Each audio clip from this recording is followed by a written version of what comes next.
And there it is.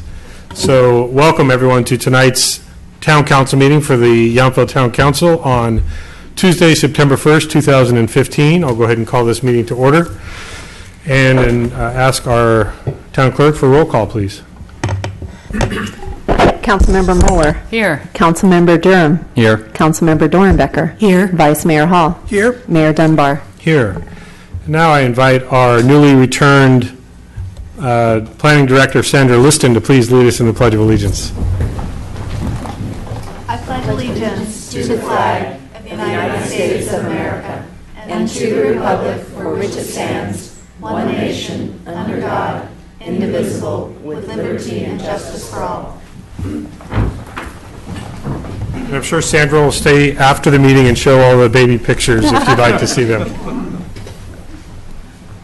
Next up, adoption of tonight's agenda. Are there any changes or corrections? Or is there a motion to be had? So moved. I'll second. All right. All in favor? Aye. Aye. Thank you. Moving on now to our proclamations. We have 3 tonight. And the first one, I'm going to invite Debbie Alter-Starr and Lupe Kicking Woman to the podium, and I'm going to present them with a proclamation declaring September 15th through October 15th, Napa County Latino Heritage Month here in the town of Yountville. So let me join you.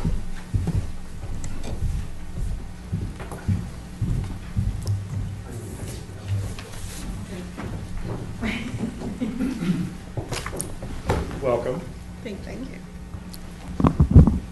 So this proclamation is declaring September 15th, 2015 through October 15th, 2015 is the 4th annual Napa County Latino Heritage Month.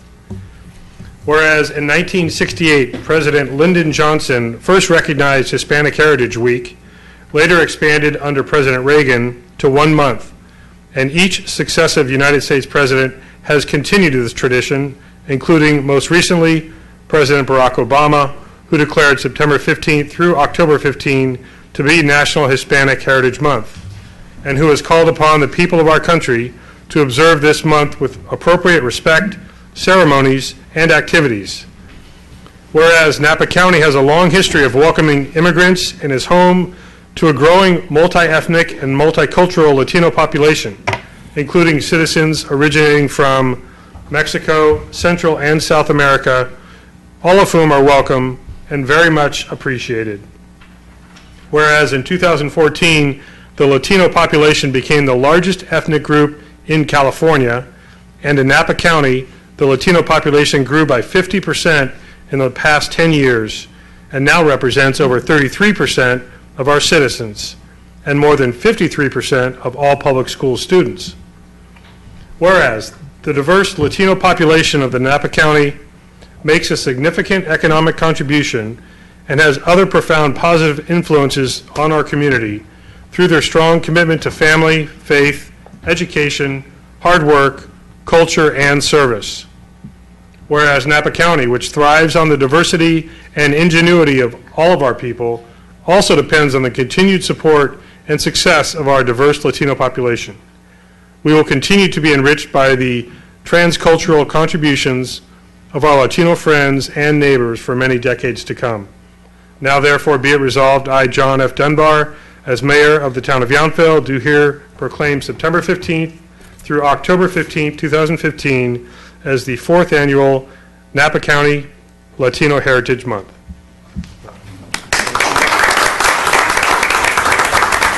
Turn around here. We'll do little photos here for our photo. Perfect. Thank you. All right, one more before we go.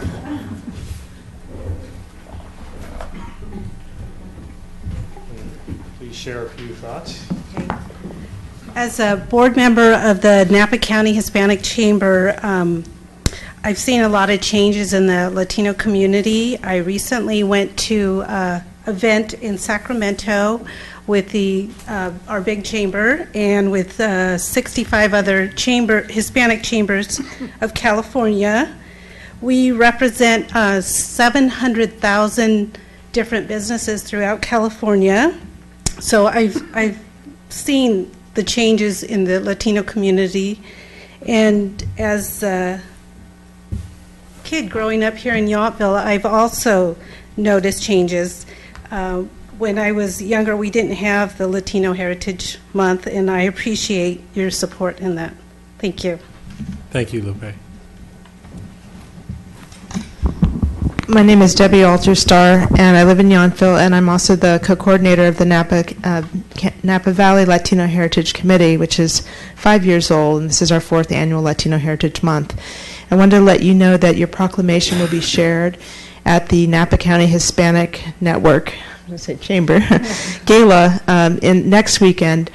We will share it with a large audience, and it will be very much appreciated. And tonight, there's also a proclamation of Latino Heritage Month occurring in American Canyon and in Napa, and then next week it'll be St. Helena, and then the week after that, Calistoga. So what this does is it creates a feeling of goodwill among our Latino community members. For me, why I do this as a non-Latina is that I see that our children are changing. In the state of California, I mean, I mention this periodically because it's really surprising. Not only are 50%, 51 or 52% of all the children 18 and under, actually by now it's 22 and under, something like that, Latino, it's only 27.6% of children 18 and under are white. And I think that's really surprising because for a long time, the majority population was white. And so we just need to embrace that our state is changing dramatically. And it's interesting, as we've done this month, this year I think we have the most events. We have over 25 events in the print calendar, or I think there's 26 that will be passed to you later. And online, there's something like 35 events. A new one was just added today. It's Lucha Libre, which is Mexican wrestling. That will be at the fairgrounds on October 17th. There's just a really wide variety of things to enjoy. And there's 5 events that will take place in Yountville. There's 2 events at Napa Valley Museum doing their Family Fun Day crafts. Thank you to the town of Yountville for having McFarland USA for your outdoor film on September 18th. And then the library has a Sugar Skull activity again, decorating sugar skulls and doing a Day of the Dead altar. And there's also a program in November at Lincoln Theater as part of Napa County Reads.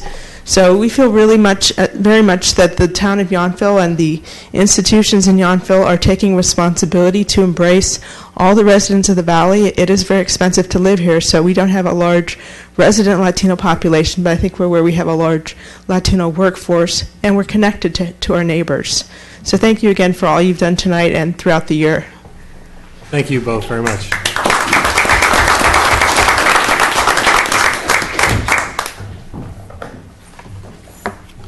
Next, even though we do not have a representative present, I'm going to read this next proclamation, which is recognizing September as Childhood Cancer Awareness Month. So I'll just go ahead and read that from here. Whereas the American Cancer Fund for Children and Kids Cancer Connection report cancer is the leading cause of death by disease among U.S. children between infancy and age 15. This tragic disease is detected in more than 15,000 of our country's young people each and every year. Whereas 1 in 5 of our nation's children loses his or her battle with cancer. Many infants, children, and teens will suffer from long-term effects of comprehensive treatment, including secondary cancers. Whereas founded over 20 years ago by Stephen Firestein, a member of the philanthropic Max Factor Cosmetics family, the American Cancer Fund for Children, Incorporated, and Kids Cancer Connection, Incorporated, are dedicated to helping these children and their families. Whereas the American Cancer Fund for Children and Kids Cancer Connection provide a variety of vital patient psychosocial services to children undergoing cancer treatment at Lucile Packard Children's Hospital at Stanford in Palo Alto, UCSF Benioff Children's Hospital, as well as participating hospitals throughout the country, thereby enhancing the quality of life for these children and their families. Whereas the American Cancer Fund for Children and Kids Cancer Connection also sponsor Courageous Kid Recognition Award ceremonies, community Get Well cards, and hospital celebrations in honor of a child's determination and bravery to fight the battle against childhood cancer. Now therefore be it resolved, I, John F. Dunbar, as mayor of the town of Yountville, do hereby proclaim September 2015 as Childhood Cancer Awareness Month. And we will be sure to give this to the organization. Next up, I know we do have Sarah Cakebread here, Project Coordinator for Funding the Next Generation, as I present a proclamation recognizing the Napa County Children's Bill of Rights. So if you would join me up at the podium, please. I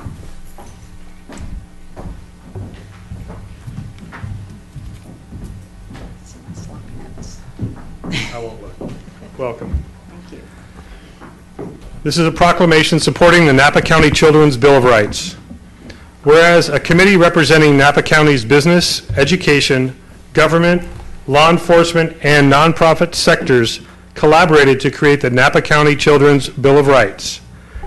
Whereas funding the Next Generation Napa was founded as an extension of the committee with the goal of establishing a sustainable public funding stream to support the tenets of the Napa County Children's Bill of Rights. Whereas the Funding the Next Generation Napa Committee has adopted the Napa County Children's Bill of Rights to provide the guidance needed for all city and local agencies, parents, guardians, and private entities to foster the needs and healthy development of all children, youth, and families in Napa County. Whereas the Town Council of Yountville and the citizens of the town of Yountville desire that every child and youth should have the opportunities set forth in the Napa County Children's Bill of Rights. Whereas many of our children and youth face significant challenges, such as limited access to preschool, obesity, substance abuse, access to health care, and other adverse childhood experiences. Whereas in order to position our county to best address the aforementioned challenges and maximize opportunities for our children, we must have a thorough understanding of the current level of services and resources available for them.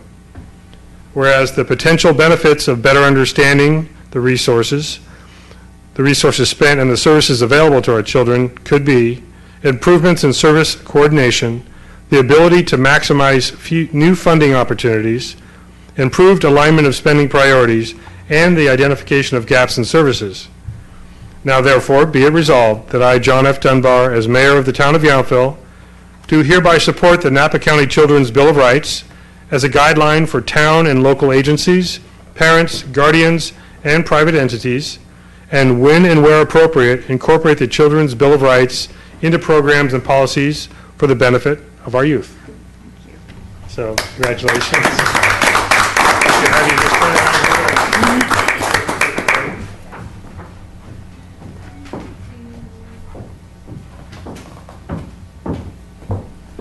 I'm impressed that you have the color coordination tonight. I know.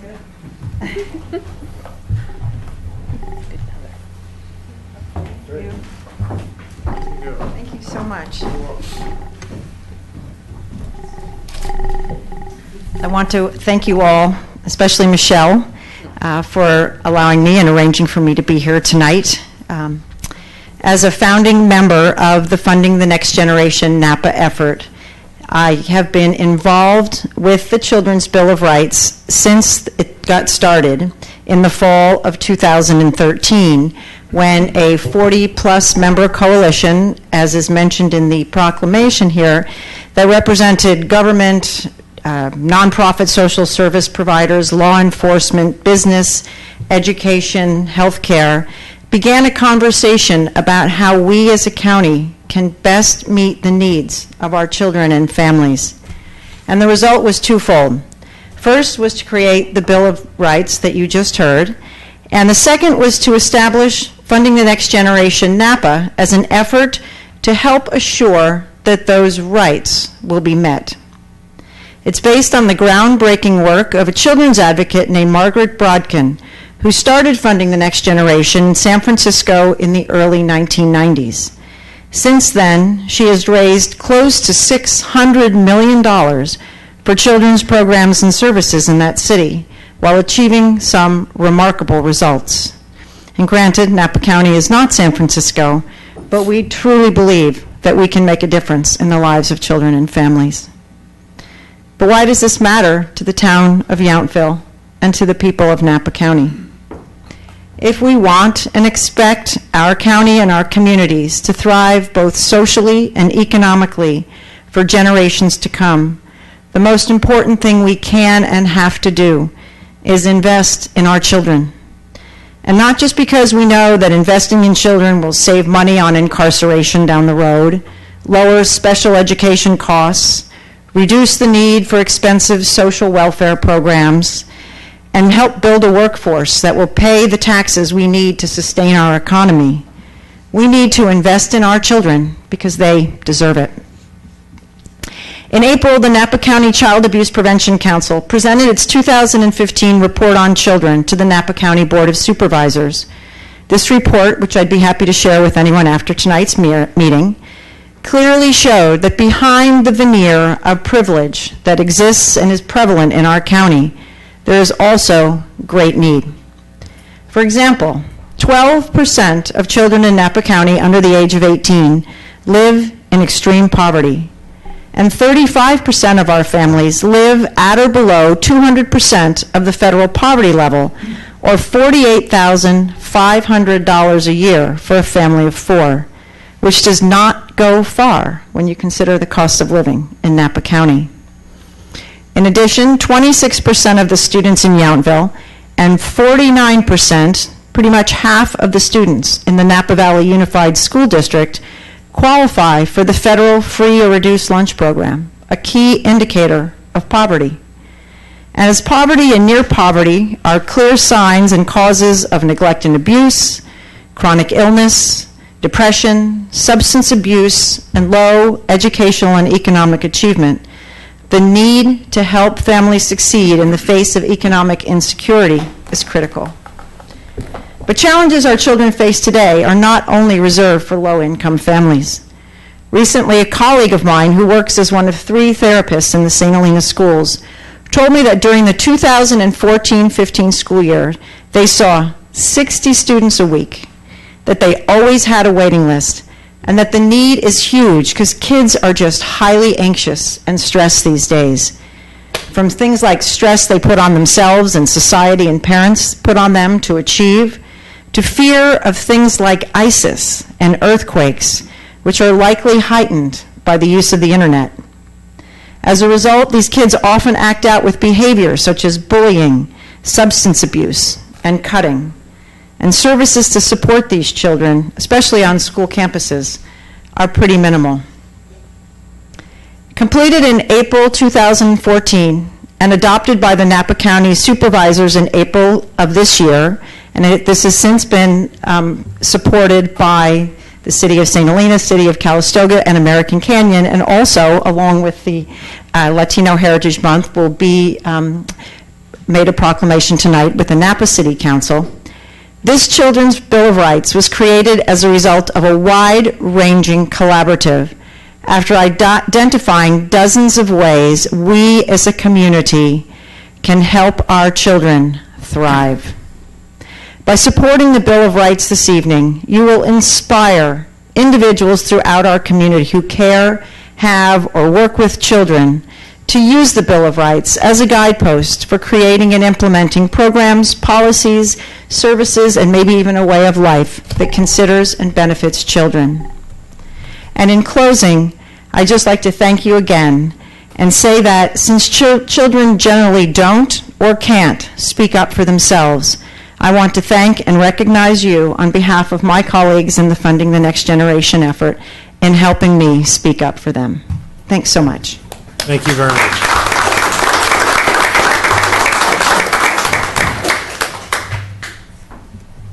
It's always very satisfying that we can be here as a council and as a staff and a community to support our neighbors and friends throughout Napa County. So thanks to all of you for being here tonight. We're going to move on now to the next part of our meeting, which is public comment, and I'll explain, because I know we have some faces here that aren't regulars, that this will be time to bring up an item that's not on tonight's agenda. So if there is something that's on the agenda, we'll still have the opportunity for the public to speak on those items. So this is something, if you want to bring to the council anything that's not on the agenda. So now would be the time to come up to the podium if that's what you're here for. I thought so. We'll move right ahead to our consent calendar, and I I sense that we might have some people here to speak to one or more of the consent items. Is that true? Is there a nodding of, okay. Could you just let me know which items you're here for? I'm thinking it's either 7B or 7C. Is that accurate? Everybody here for 7C? Is there anyone here for any item other than 7C? Okay. Steve, which one are you here for? On the consent calendar specifically? Yeah, if it's later, we'll get to that later. So I'm going to pull item 7C from the consent calendar so that we can have discussion on that item. So I'll invite the council, if there is a motion to approve all of the other consent calendar items. Let's see, we have A, B, D, E, and F. Is there a motion? I'll make a motion to approve all the consent calendar items excepting item 7C. And a second? Are we pushing buttons? I will or- second. Okay. So Vice Mayor on the motion and Councilmember Dornbecker on the second. All in favor? Aye. Okay, so now 7C. We will go ahead and handle that separately now. I'll invite, shall we start with a brief staff report, and then we'll get into our normal routine on the item? And we're going to be jockeying a little bit here since we had no advance notice that we were going to need to do this, so just bear with us a little bit. I can't download it. Do you want to use my iPad? Technology is great as long as it works.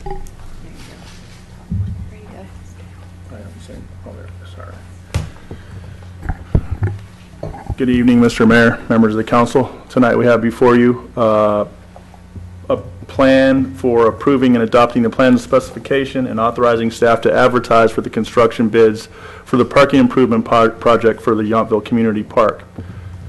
At the June 16th, 2015 council meeting, council adopted the 5-year capital improvement program, which included the Yountville Park parking improvements developed to increase the amount of parking for the north end of Yountville Park and the park itself.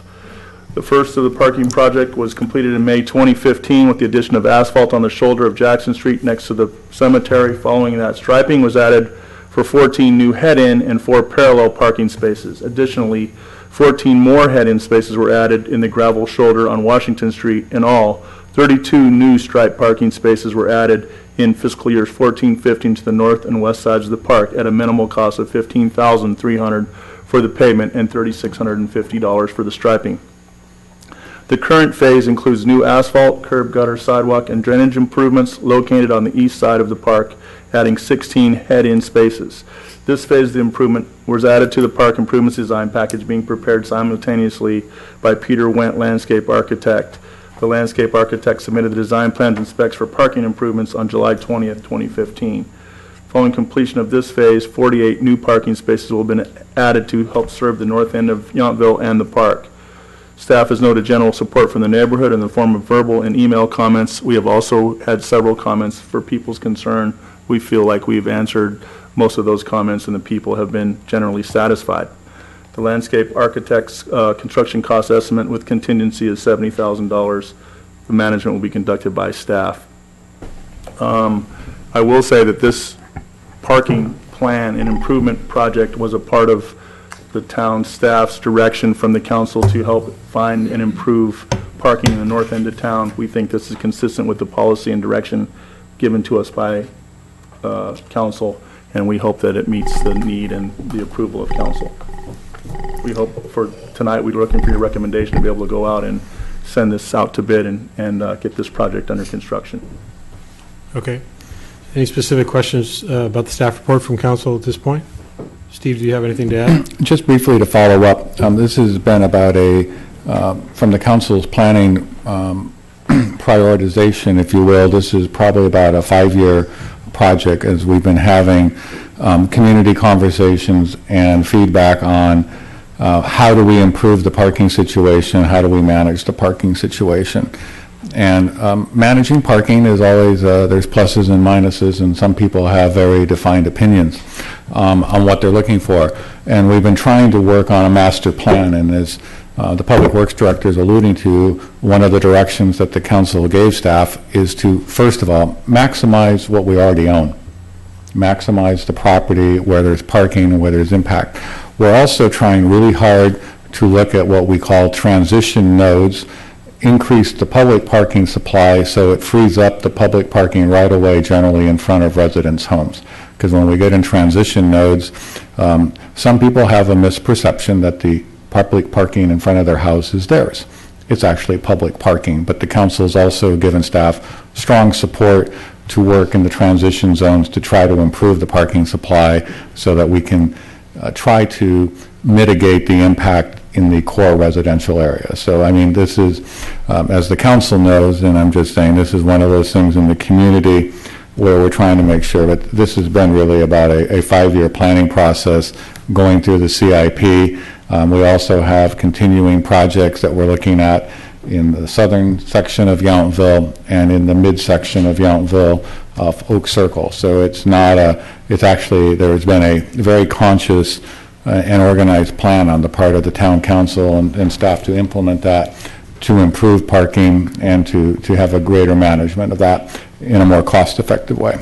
So I just wanted to add a little of the historical there for the background that some people may not be aware of. Okay, thank you. So since we're kind of acting like the applicant here, what I'll do now is invite members of the public to comment, since I know that you're here to do that. So whichever one of you would like to begin, please come up to the podium, state your name, and share your thoughts. Anyone? They all sat behind you. They made you go first. I know. Thank you for the opportunity. My name's PJ Hudson, and I represent residents of the 5 homes that are on that stretch of Lincoln Street between Monroe and Jackson, and that's where the proposed, I think you said 17 parking spaces would be added in that particular section. So currently there's 7 parallel spaces that are along that side of the street. So we'd be netting an additional 10 by adding that. But some of the concerns that we have are really, first and foremost, safety, I think. That's a fairly narrow street along there. It's not the same width as the street that goes along Jackson, where they just added the diagonal spaces in front of the cemetery. So there are diagonal spaces on both sides of Jackson, but the ones they're proposing along Lincoln are straight in. So people would be able to access those parking spaces coming from either direction to the street. And it's a pretty busy corner as it is, with it looping around there. And we have children that are playing in the park there, coming around the corner on skateboards and whatnot. And so there is a lot of concern about cars backing out, coming straight out of there, and not being able to see those kids. So that's one concern. I think some of the other concerns from our perspective of residents is it's an awful lot of parking right out in front of our door. And as it is, when it's busy, you know, trying to even get in and out of the neighborhood and in and out of the driveway, you know, it's a factor, and I think to some degree affecting our peace in a residential area. Some of the noise concerns, I think at night we've seen an increase in either employees who park there and get off work and come to their cars late at night, or guests in Yountville that come over to get in their cars late at night after they leave the restaurants and whatnot. And sometimes they're still having fun and they're not ready to go home, and so they choose to hang out and swing on the swings and laugh, and you know, and those are all things that impact us as residences late at night. So I don't know if I've covered the things that you guys would. Well, if you didn't, make them come up here and say something. Thank you. Thank you very much.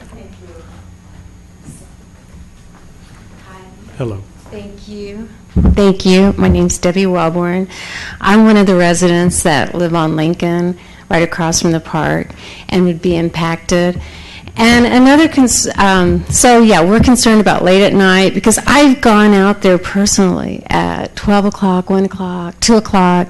People get off work, they go out to their car, they not only warm up their car, they'll sit there, and after 20 minutes of, laying in bed trying to go back to sleep, because you get woken up by the door slamming and stuff, I have gotten a robe on and gone out there and knocked on the window and said, "Excuse me, you're in a residential." One time they were doing something illegally. Another time they were just texting. They'd gotten off work. They wanted to text. The bathroom, a lot of times because the bathroom's not locked up at night, people stop to use the restroom at, certain times of the hour. I have a feeling that this is going to increase,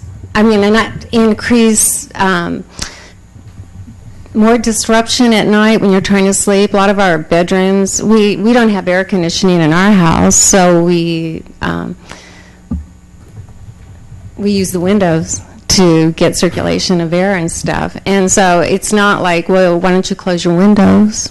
Because in the summertime when it's really hot out there, we rely on the cool air to cool. We could get air conditioning, but that's not in the budget right now.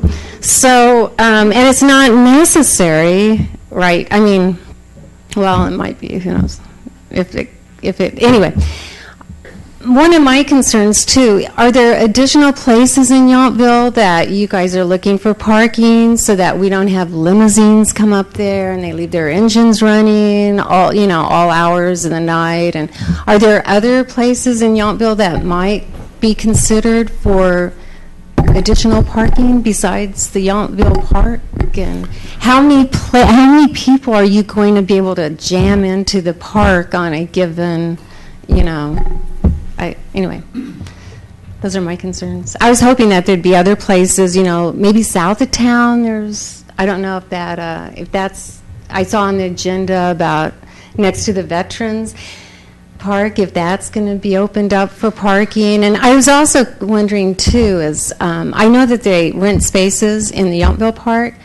Does a Memorial Park get places that they can rent so that the community park is not the only park that is accessible to people wanting to reserve a space for a function or something? And is this going to, one more thing too, sorry. Is this going to increase, a lot of times on the weekends, bicyclists, we get the community park's very popular for cyclists where they do their functions or different organizations that want to hold their functions there. And they start pretty early in the morning, and they don't consider the residents there might still be sleeping at 6 o'clock in the morning or whatever. Is this going to increase, this will probably with additional parking increase more organizations coming to use the Yountville Park? I'm just kind of wanting to throw this all out and maybe get some answers. I do know growth is important, so it's not like I'm against growth. And I love the town of Yountville. I love the tourists. We deal with parking, all around our house, and that's cool, but just, anyway, thank you. Thank you for your time. Sure. And we'll answer the questions after anybody that wants to speak has a chance to speak. Anyone else?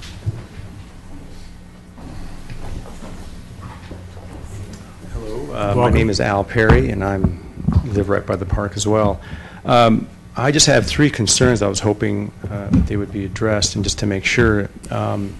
One is on Jackson Street there where it meets Lincoln. There was a swale put in there about 16 years ago to divert the water coming from the cemetery to keep it along the way of the park there. I just want to make sure that that's in the plan. So the water doesn't divert into my house, actually. That's why the swale was put in. The other one is Oh, yes. We tend to have, particularly on weekends, diesel limousines that park up there now along the parallel way, which now I guess will be differently. I just want to I hope that these large buses of diesel limousines will not be allowed to park there anymore. I'm not sure. In theory, there will not be any places for them anymore, so I'm hoping that's a change. And also on the, I guess on the east side of Lincoln, will parking still be allowed there? Because it seems to me if there's a car parked in front of my house and there's parking on the other side, it makes it extremely tight and maybe dangerous. So I'm just curious if parallel parking will still be allowed on the other side of the street. That's it. Thank you. We will add those to the list of questions that staff will answer. Yes.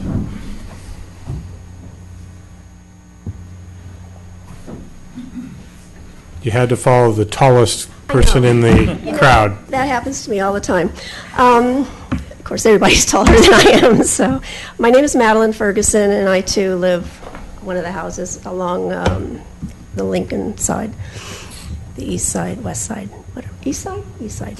East side. And I have two concerns. A lot of stuff has already been brought up, but one of mine is another safety thing. If I'm coming into town come to my house from St. Helena and I come down Jackson, it's really hard right now to see around the corner to see if there are any cars coming from the other direction. And I'm afraid that having all these cars parking along there is going to cause an additional sight disadvantage trying to park.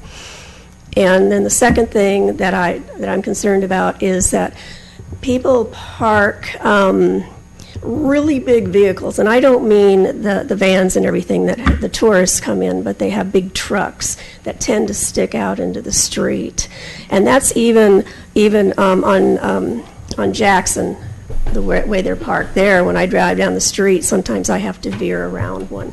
So if somebody's parking right on Lincoln and they have a long vehicle, it's kind of hard to maneuver around to get home, especially if there are cars parked on the other side of the street too.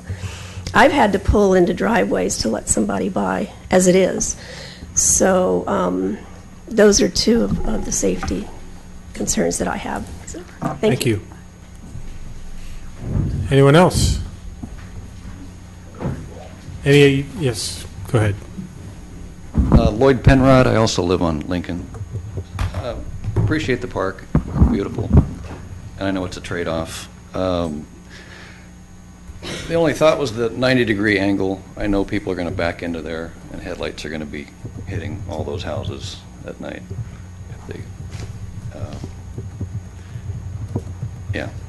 That was just the only thought. I thought a diagonal would encourage them to head in towards the park and not impact the houses as much.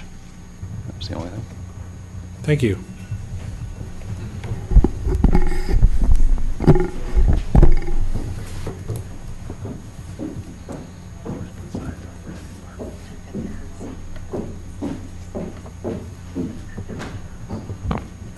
Hi. Hi. My name's Elizabeth Bedolla. I don't live near the park, but I live at 6819 Yount Street. And my concerns are with the park setting. First of all, to address the spaces that are proposed, I believe that there's not enough space on that street. As they are, even if the spaces were changed to a diagonal orientation, I think it's not going to make a difference. There's still going to be problems with people backing out day or night with oncoming traffic coming from that direction. My concern with the setting of the park is that I would propose that nothing be done to encroach on the lawn space of the park. The park, as it is, I would propose that we make an attempt to preserve the landscape that's already there. The lawn particularly is very useful in the Easter time, and I propose that we don't encroach on any of the existing lawn space as it is, And I propose that we look for other solutions rather than increasing the parking area of the park, because as it is a park, not a parking lot. So I'm hoping that you can look for some other alternatives, such as what we do sometimes when there's special events, trolleying in people that park in other areas, such as unused parking space at the Veterans Home or something like that. So I would like to see something happen as to preserving the natural landscape, or the landscape that has been there for a long time. I've been a resident for nearly 50 years, and I grew up at this park, so I really would like to see it not changed as much as possible. Thank you. Thank you very much. Anyone else? We have almost everyone that came. If everyone that wanted to talk has already spoken, then I'll invite someone that would like, if you'd like to come back up and add something briefly, yes. Well, wait till you get up here so the people at home can hear you. Okay, thank you again. I was just wondering, is the new parking spaces going to take more out? Because I can't really tell from the diagrams. Are they going to have to dig into the park to get those spaces? We'll give you those answers when Okay. when we have the list of questions all finished. Okay, we'll add that to it, though. Anyone else? Okay, seeing no other questions from the public, I'll invite staff. We have a list of questions that have been We will brought get up. started, and I will ask Joe and Debbie to assist me. And I think the first thing I want to address is the comment I heard about growth. This is not about inducing growth. This is about managing the existing demand we have on the facility. So it's an attempt to do that. I do think there's a theme that I'm also hearing, and I'm thinking of a few thoughts. I'm hearing a mixture of parking, but also use of the park and impact. So I think one of the things that I would like to put out there right away is that we can meet with the group, and I think we need a combination of our park staff and our public works, because many of these concerns, I think, well, one, they're very legitimate. So that the first thing is, I think there's some things that we can do in education and awareness, so that we can do some things, and this is not unlike what we haven't done in other transition zone areas. So the first thing is we have to be aware of what's bothering somebody and look at it. A couple of the comments, for example, the actual, what I will tell you is, by putting the parking in the way we're doing it, it actually removes the legitimacy of the large vehicles, semi-trucks and buses, because they don't fit in the spot. And when they don't fit in the spot, it's an illegal use. So there was some intention in that. But what I really think we could do is sit down, because I'm hearing park impacts. So our park staff, our parks and recreation uses, permitting, cumulative effect. I'm hearing some things like that. So a working group with the residents and looking at things like noise, signage, some general awareness, increased patrol, and the council has heard this and others. We also need you all not to be uncomfortable calling staff and the sheriff department when an incident is going on. And I'll just share that. People always say, well, I don't want to bother you, Steve. I don't want to call the sheriff. It does not help me help you when you call me 2 weeks later and say there was a problem in the park. So I want to make sure we get everybody's names, addresses. The council knows it. Call me at 2 in the morning. Call the sheriff's department. If there's something that needs to be resolved, we need the opportunity to fix it and not have it languish. I think there's also an opportunity in our meeting with you. Maybe one of the things that we do is we look at going one way, north and around, and I know some people in the community are opposed, some might look at this. This might be a better solution that addresses many of your concerns while still allowing that. So it's just, I'm going to throw that out there. That might be a better way to address as you come north and around some of the access, the in and out of the maneuvering. So I think there's some opportunities there. Diesel, aluminum, no parking in front of the homes. This would be part of that conversation. We could look at that. If that's part of the one-way solution, then maybe we don't allow parking in front of your homes your guests could park in the public parking. So I think there's some opportunities to sit down with you and collectively come up with some better solutions. This is always a love-hate situation in Yountville, because I'm going to use up the word signs, because in order to tell somebody they can't do something, we actually have to have a sign. And they have to be enough of them, and then the deputies can actually cite. So these are some things that I think I'm hearing some opportunities to sit down with you and make the situation better. I also heard, why aren't you doing this elsewhere? Well, I want to repeat what I thought I was trying to say. We have about 4 parking projects going on in town at this point in time. And we're hearing a similar theme in almost every neighborhood. And the reality is we've got a project in the Oak Circle area where, actually very close to where I live. So we're moving and trying to address, we've just done some major, we added sidewalks and parking along South Yountville, South Washington, down by the Catholic Church. And we are looking at a potential partnership opportunity that would actually add parking south of Veterans Memorial Park. So I think it's fair to say, and I think the council would back me up on this, if there's a piece of property the town owns that's proximal to parking and can help reduce an impact, I'm trying to look at it and figure out a way to pave it without losing, because I will say this, without losing the aesthetic.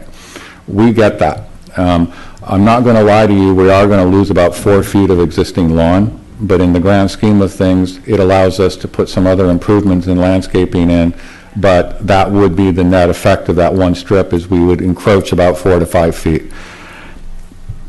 There were 2 other things, Steve, if you could comment specifically on the swale and the design inclusion in that for diversion, and also I think you already addressed the east side of Lincoln parking, but what about visibility coming down Jackson? Well, I think that could be addressed by part of that conversation, potentially looking at one way and the routing.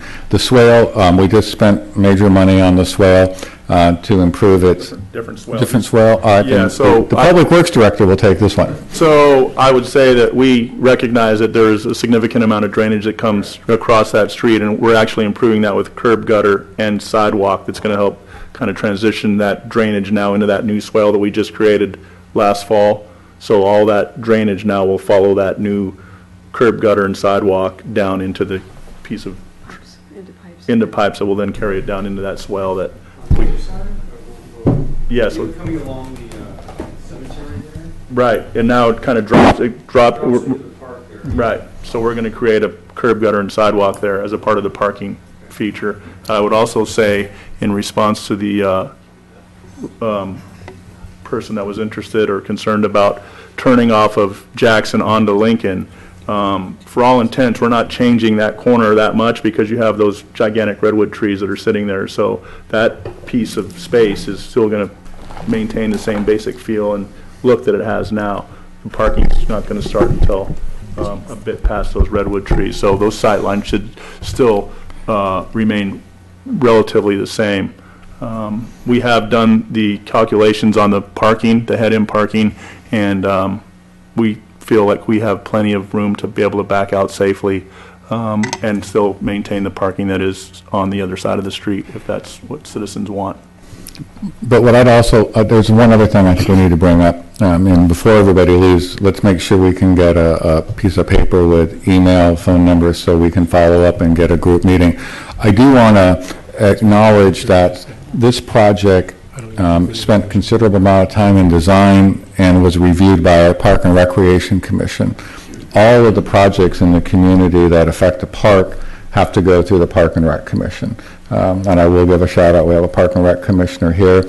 And while people they may not have noticed, we actually had a major project which many of us on staff and I think the Park and Rec Commission are very excited about, but it's also a change. The park, unfortunately, has some diseased Dutch elms, and we're having to address that, and we're doing a very comprehensive plan. Also on today's agenda was the adoption of a very significant. So I took to heart somebody's comment about we really like the look. We take that seriously, but I think that we're going to come up with a visual, a programming, a more intense landscaping that's going to be more appropriate, but it's going to be different because those Dutch elms are coming down. They will be replaced, and we've had, I think, some great opportunities to look at how do we maximize the impact for the park. Yountville Community Park is our larger community impact park, and when I say by that, it does host some larger group events, more community focused, so we're trying to make sure that we do that.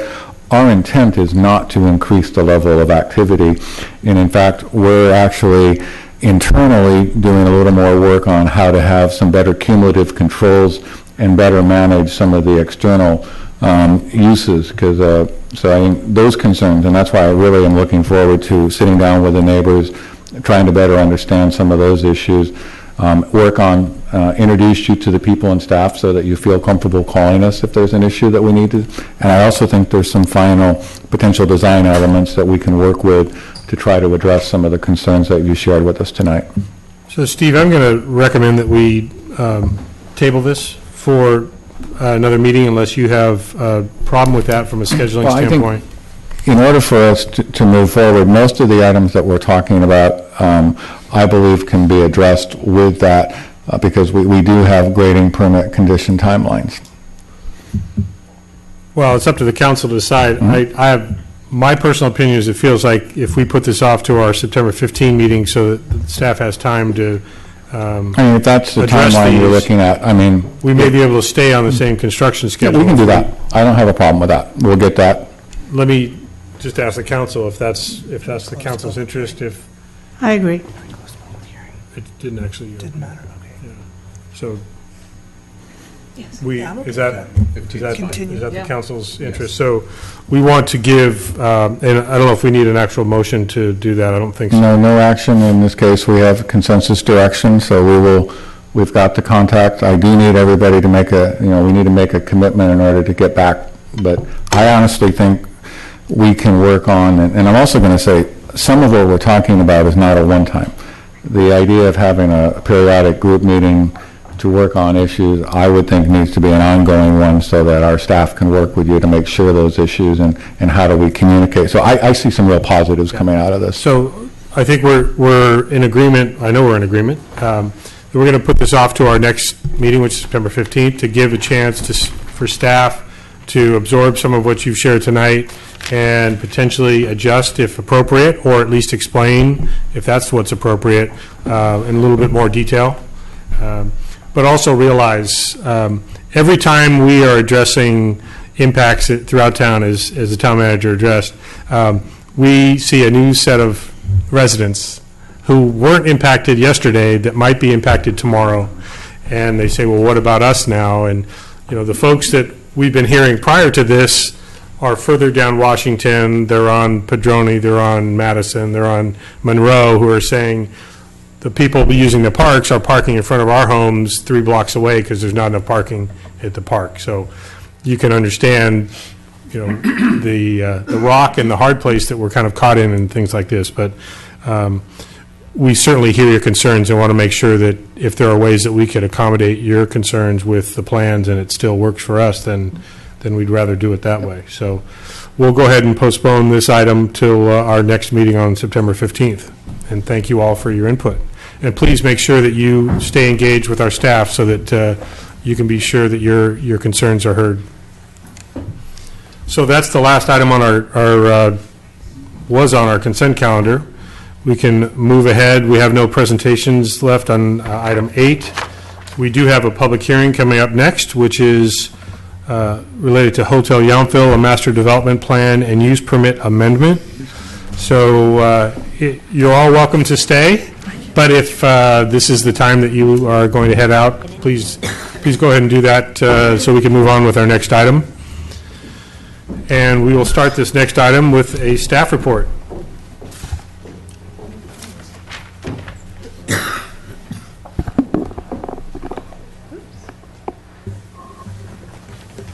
Thank you, Mayor Dunbar, members of the Town Council. Marlene Demery, planning consultant, and have worked on this project since my arrival in early February.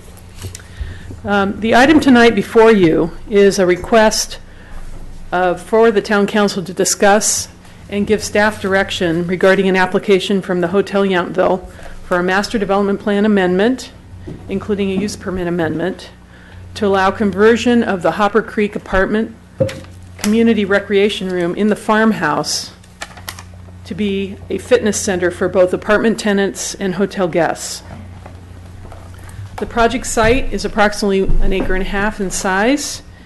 It's developed as an affordable apartment complex with a total of 25 units assembled in several buildings. The site is located on South Washington Street and is accessed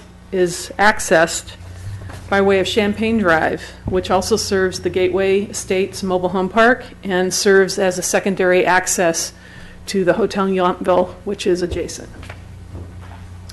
The centerpiece of the development is the historic farmhouse that contains the community recreation room for apartment tenants and Hotel Yountville office space on the first floor with a dwelling upstairs. The hotel use and the apartment use of the space is physically separate and distinct from one another. The site contains a 39-space parking lot for residents, and on-site walkways connect the parking lot with the buildings. In addition, there's a public sidewalk along Washington Street, as well as a public walking path along Hopper Creek.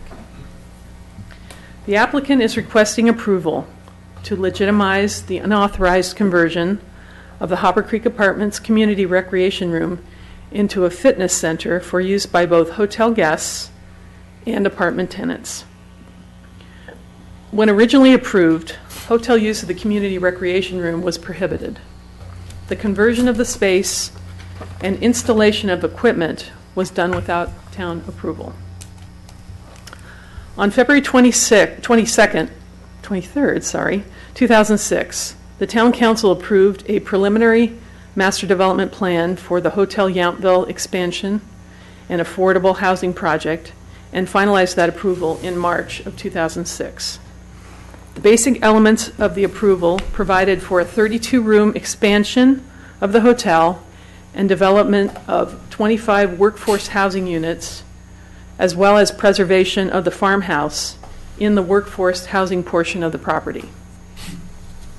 Inclusion of the workforce housing was a critical component for the approval of the expansion of the hotel, so that local affordable housing options would be available for the lower wage staff that support hotel operations.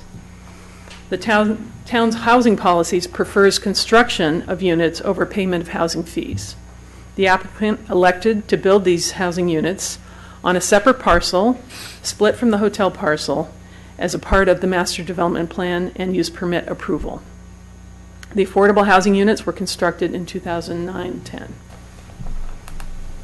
In 2009, the applicant sought approval for the first amendment to the affordable housing project. The farmhouse had originally been approved for 3 residential units, 2 downstairs and 1 upstairs. With the first amendment, the applicant received approval to move 2 of the units out of the farmhouse and to devote the downstairs of the farmhouse to residential recreational needs. This space allowed them, the tenants, to host larger events and have space to use when needed for personal use, as the units themselves are quite small and do not have entertainment space. Included in the resolution of approval was a condition that the farmhouse is limited to the exclusive use of the affordable housing tenants. In-guests and in-activities are not permitted. Direction from the town council at that time was to specifically not allow hotel use on the affordable housing parcel. In 2010, the hotel began using several of the housing units as overflow workspace for its commercial enterprise in violation of the condition and without town approval. In 2012, the applicant sought approval of a second amendment to the affordable housing project. It sought permission to permanently occupy a portion of the lower floor of the farmhouse for the purpose of hotel office space and to reduce the size of the recreation room to allow 5 workstations for use by hotel employees. During that approval in 2012, the resolution of approval included a condition that the hotel again agreed that the community recreation room would be for the exclusive use of apartment residents and no further encroachment of hotel operations onto the affordable housing site was appropriate. In September of 2014, it was reported to the town that the community recreation space had been converted to a gym for hotel guests without town approval. Staff informed the hotel of the violation by email on September 24th, 2014, and by formal notice on January 28th, 2015, when no response to the email was received. No formal response was received from the hotel as a result of the letter. On February 25th, 2015, Hotel Council contacted the town regarding a separate use permit amendment for opening selected hotel amenities to the public. The applicant wanted to include the recreation conversion in that application, and staff advised the applicant that the hotel use of the space must cease, regardless. An application was not submitted at that time. In late March 2015, staff contacted the hotel requesting information about a gym amenity and was provided a response that the farmhouse contained a fitness center with a state-of-the-art equipment for use by hotel guests. As a result of that telephone call, on April 2nd, 2015, an administrative citation was issued to the hotel. On April 17th, the hotel requested an appeal of the citation within the appeal time period. The town retained an independent hearing officer, Mr. Kevin O'Keefe, who heard from both parties on June 3rd, 2015. At the hearing, hotel staff confirmed that hotel guests continued to use the gym up until the weekend prior to the hearing. Use of the gym by hotel guests represents a violation of the conditions of approval for the hotel project. At the hearing, staff from the hotel committed to cease allowing hotel guests using the fitness center. And to staff's knowledge, that has not occurred since. On June 30th, 2015, the hearing officer denied the applicant's appeal and upheld the violation of the town's municipal code. At that point, the hotel had three options to consider and to remedy the violation. Number one, they could have removed the gym equipment and returned the space to the residential community recreation room for the exclusive use of tenants as entertainment space and as approved by the town council. Number two, they could have requested a modification to the residential use permit to keep the gym equipment in place for strictly for use by tenants. Or number three, they could have applied to the town council to amend the master development plan for the hotel and the use permit to allow for joint use of the gym space for apartment tenants and hotel guests. The hotel has opted for option three, and the request is now before the town council for consideration. The site is zoned planned development. As such, flexibility in allowing commercial and residential uses is provided, and those portions of the code are included in the staff report. The original approval of the hotel project in 2006 resulted in lot coverage of over 30%, when generally commercial development in Yountville is restricted to 25%. This additional intensity is allowed as part of the master development plan process. In this case, the .305 FAR was approved because the town council at the time determined that the sizable separation between the buildings, the significant landscaping, the open space of Hopper Creek, and the separation of the hotel and affordable housing uses mitigated the impacts of the higher FAR. However, the increased land use intensity of Hotel Yountville has placed pressure on the hotel to develop needed support facilities such as office space, parking, and guest amenities to other off-site locations. As in the previous applications for hotel use of the affordable housing space, staff wished to analyze the ability of the hotel to provide the gym on-site through conversion of existing on-site space.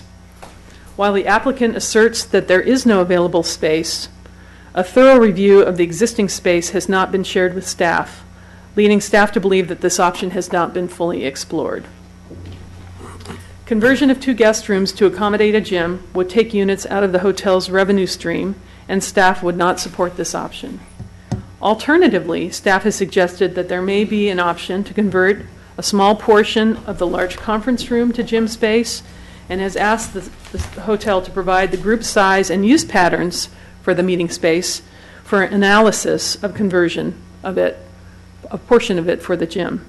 The hotel instead stated in the revised project description that carving space out of the spa area has a negative impact on revenue and is not possible due to noise issues associated with combined use. At Hotel Yountville, we do 120 plus or minus high-end corporate meetings per year that involve the need for guest rooms and meeting space. This segment of business is critical for the hotel in order to run high occupancy levels throughout the year, and particularly for during off-season. Any reduction in meeting space to accommodate exercise equipment will result in a loss of revenue for the hotel and the town of Yountville, as room occupancy levels will be reduced due to the lack of adequate meeting space to accommodate larger groups. Approved site plans illustrate that the upstairs meeting room has capacity of 86 persons and the boardroom has a 25-person capacity. Staff still believes that there may be a small area in either this space or another that could be identified for use as a gym if this amenity is desired by the hotel. The hotel states that it must be able to offer the gym as a site amenity to successfully market their hotel to guests. Similarly to other statements in their project description, that conference room and spa space are vital to their revenue space. In their original application, the hotel proposed to have the gym open from 6 a.m. to 9 p.m. Also, as a part of their application, the hotel provided a survey of their tenants in the affordable housing complex as to their satisfaction with the gym equipment. Currently, 4 of the units are vacant, and a total of 21 surveys were provided. 2 of the residents are also Hotel Yountville employees, with 19 being rented to the general public. There was strong support for the gym equipment being retained at the recreation room as opposed to a sitting room. 5 of the tenants, however, have moved in after the conversion took place and would, therefore, have no understanding of the original intent of the meeting space. For the most part, the tenants do not mind sharing the equipment with hotel guests. The surveys did show that the tenants desired later or 24-hour access to the equipment because many work late nights in the restaurants in town. As a result of those comments, and when requested by staff, the hotel agreed to extend the hours of the gym to 10 p.m. instead. Opening and closing times are appropriate rather than 24-hour access because there is a dwelling unit above the fitness room that could be impacted by unlimited access to the equipment. Given that the hotel is seeking to open the fitness center to hotel guests, staff also then inquired if they would consider opening it to the general public. Hotel staff indicated they did not desire to open the facility to public use.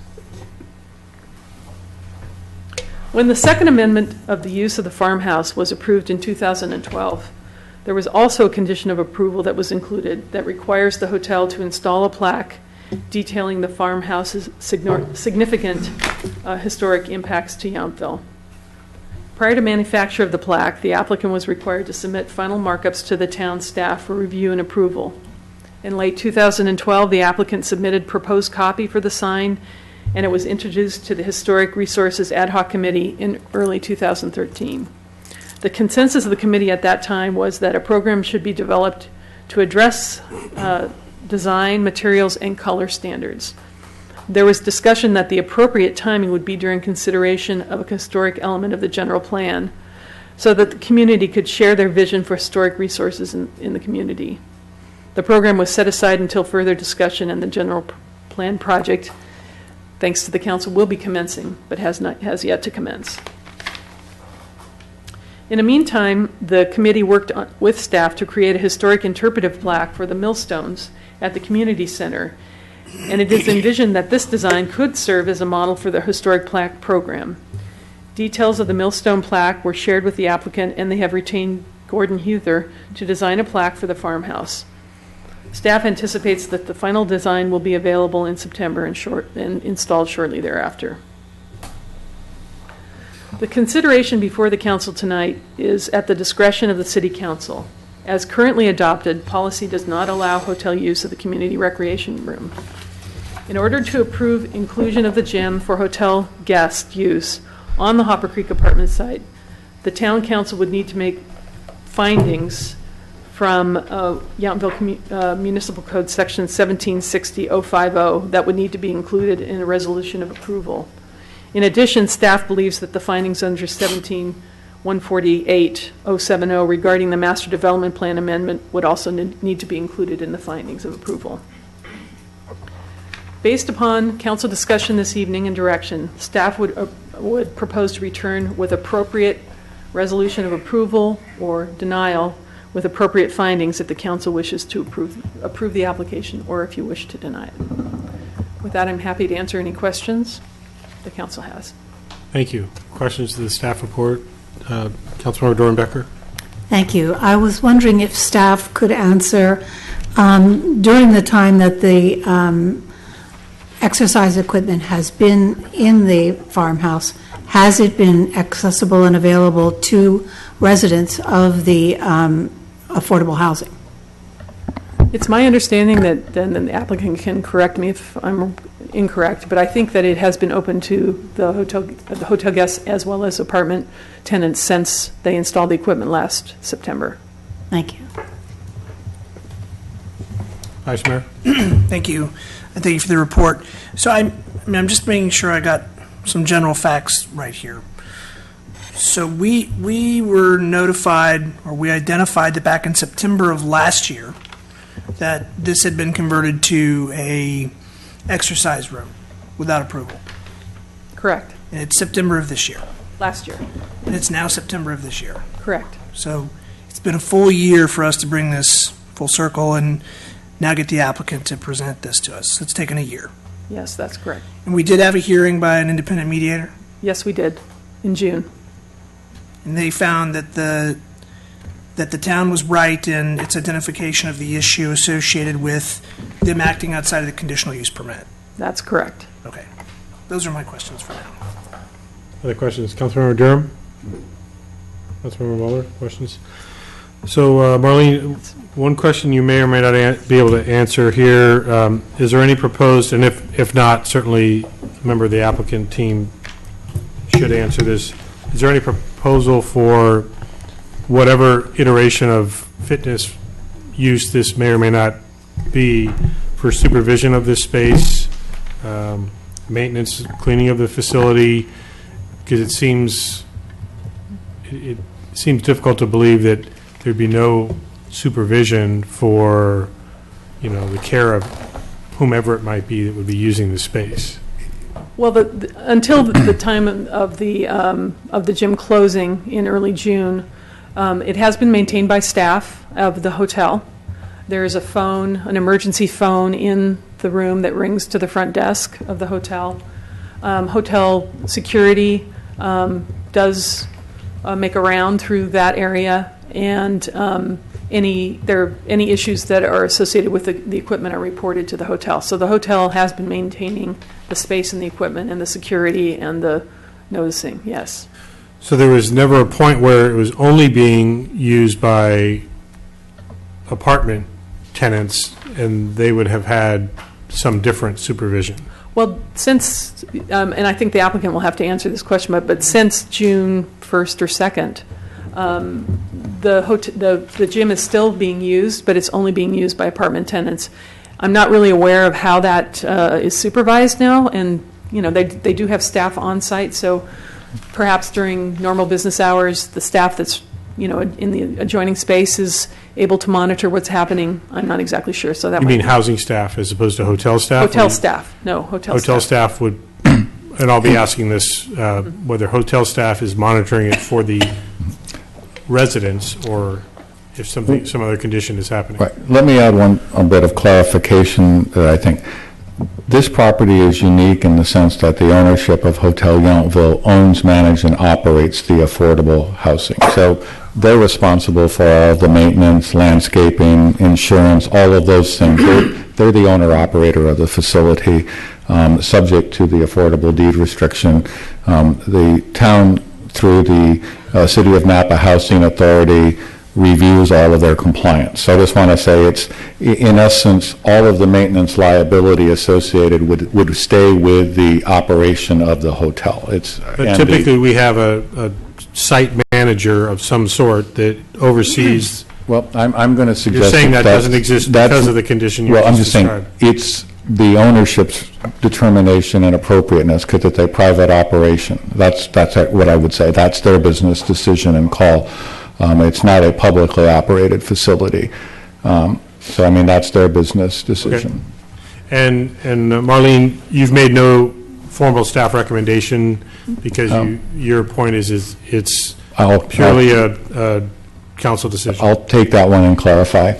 This is a very rare, unique situation where this is a town council policy determination. The town council made a prior policy, has modified the policy through a request, and that's the public process. We don't, at the staff level in this type of a situation, our job right now is to report to you the facts as they are and ask if you want to change your policy. Okay, that's fine. Just confirming that. Okay, any other questions before I open the public hearing and invite the applicant? So I will formally open the hearing and invite the applicant, whomever it is, Steve, if you're going to represent, and Councilmember Durham has a statement first. I just want to make a statement that I did tour the property yesterday and met with the general manager, Steve. We did not talk about this. That's before us tonight, so I just want to make that clear to everyone. Thank you. Steve, you're welcome to come on up. Yes. Thank you very much.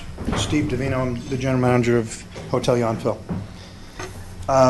Steve, before you get started, this thing actually goes up and down, and you might want to press the button, and then somebody that follows you will probably want to press the button to go down. Perfect. So I'll just, in case that happens. Steve just wanted to use that because we bought it. Yeah, no, listen, thank you, it works well.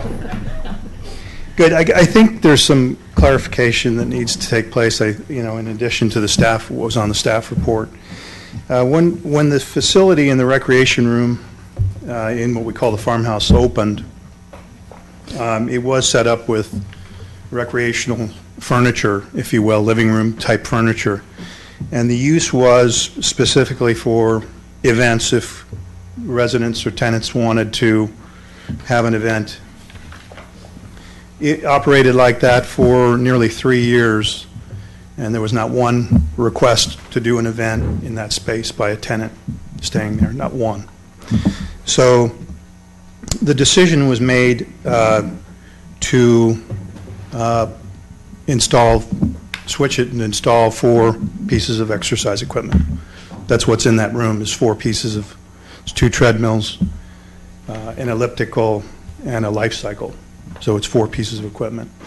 And it did resonate very well with the tenants.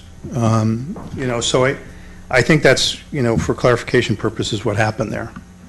I think the other thing to add to the staff report is, our objective is really twofold. One is to create really a great living environment for the people staying in Hopper Creek apartments. And we go to great lengths to do that. The landscaping is immaculate. We offer nearly 24/7 maintenance. If something breaks or something goes wrong, we're there to fix it. We maintain the property very well. We have 24-hour security, and putting that 4 pieces of exercise equipment in that room, we felt was a benefit to the tenants of the facility. And it was, if you look at the results of the survey we did. The other really objective is for us to operate a world-class hotel. And in order to operate a world-class hotel and really, position and the image and mystique of the property, as is to have some sort of a facility, exercise facility. It doesn't have to be big. It's just some sort of exercise facility. That's the type of guest we have that requires that. in a five-star luxury hotel. So that's why we're really seeking the dual use of the facility. We did spend quite a bit of time looking for alternative places to put this within the hotel. And I'll just give you a few of our numbers when we did it at the time. 2 rooms, if we were to take 2 rooms out and create an exercise facility, it's approximately $482,000 in revenue per year to take 2 rooms out of order. That's in revenue. In the world of TOT, that's probably $50,000 to $60,000 a year. So guest rooms were not really an option to take out for us as a business decision. The other side of it was the meeting space that we have. We have one meeting room in the hotel. It's 1,200 square feet. We do approximately 120 group meetings a year in that room. I can tell you that 95% of those meetings use the entire room. We have the ability, we have air walls in there that can divide it, but they're really not used because the groups that we have are very high-level board-type meetings requiring space and the like, and so we really need that full 1,200 square feet of space. And a big part of that is, in managing hotels like this, is really running, the highest occupancy possible at the highest rates we can possibly get. And without those group meetings, if we were to limit that space and make it smaller, we would not be able to do the kind of occupancy, a group occupancy we do in the hotel. We do about 4,000 group rooms a year. That translates to about $2.8 million in revenue for the hotel.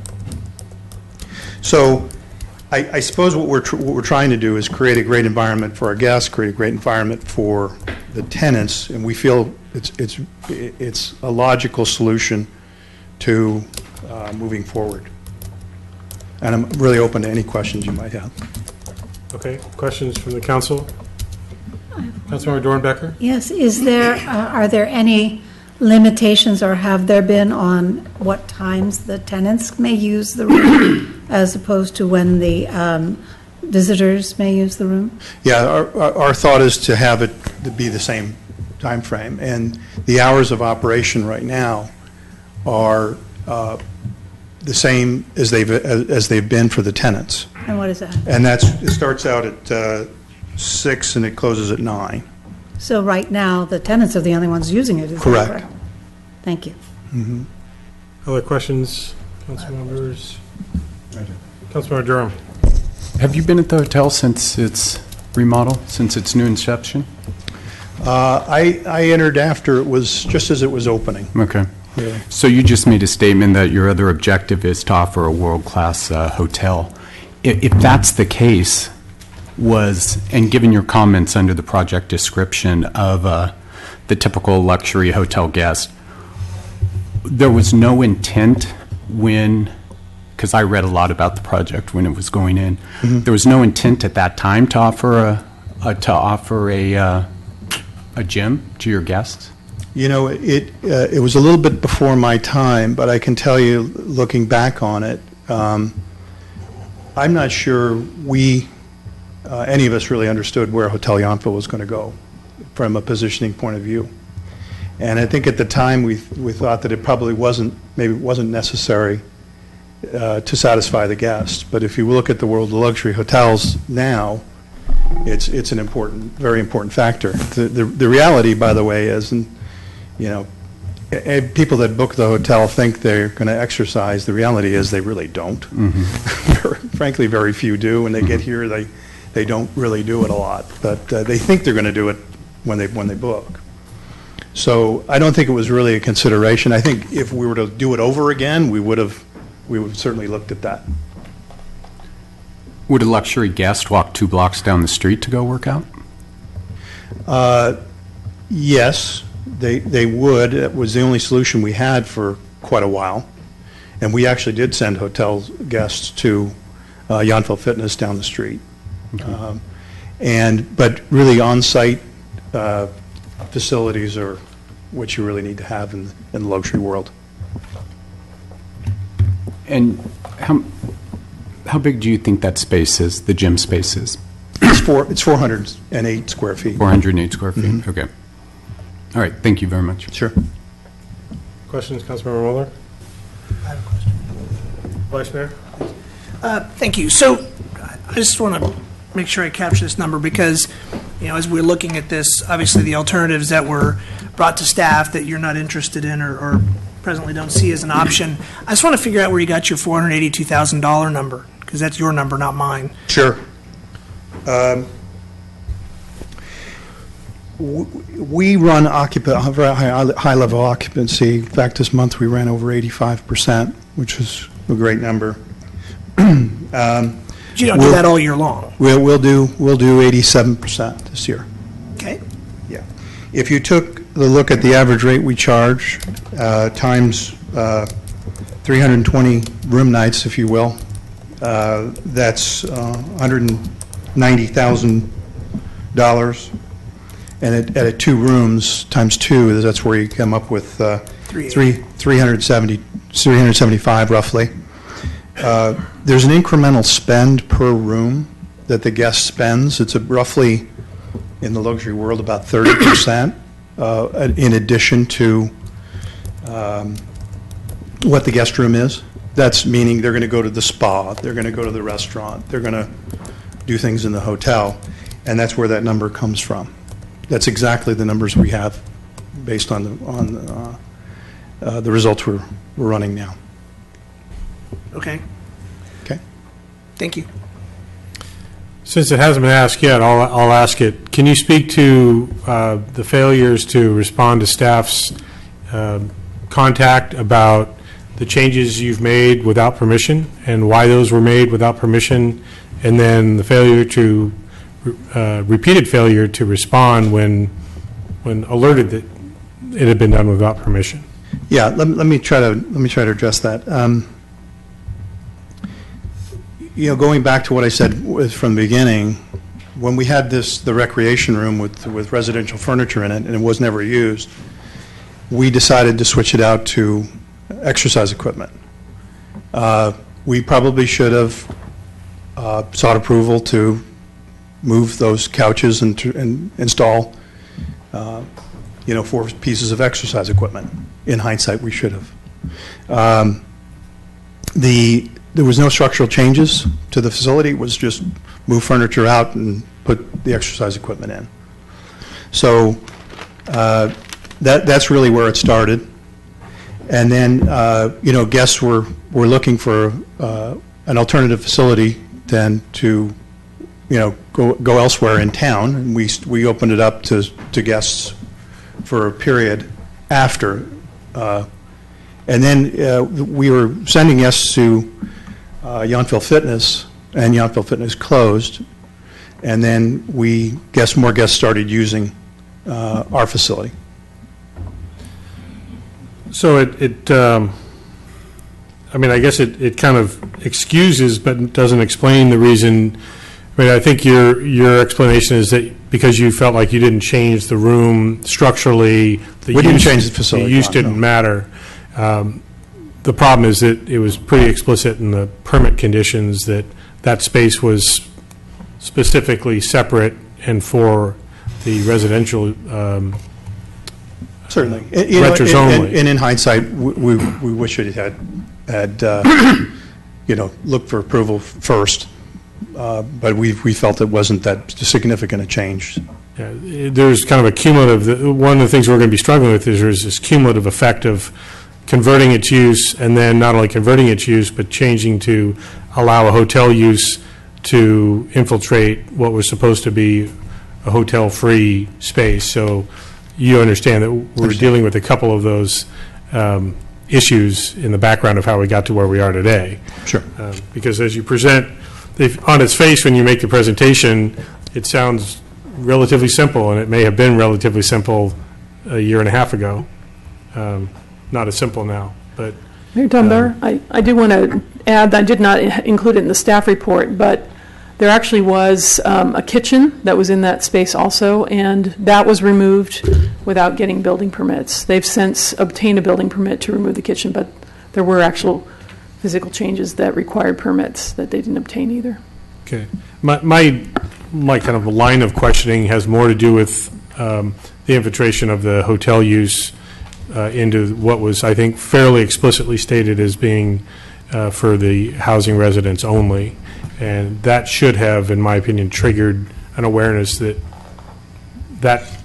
conversion should have sent up an awareness flag to somebody. But now I'm pontificating instead of asking you a question, so I'll stop for now.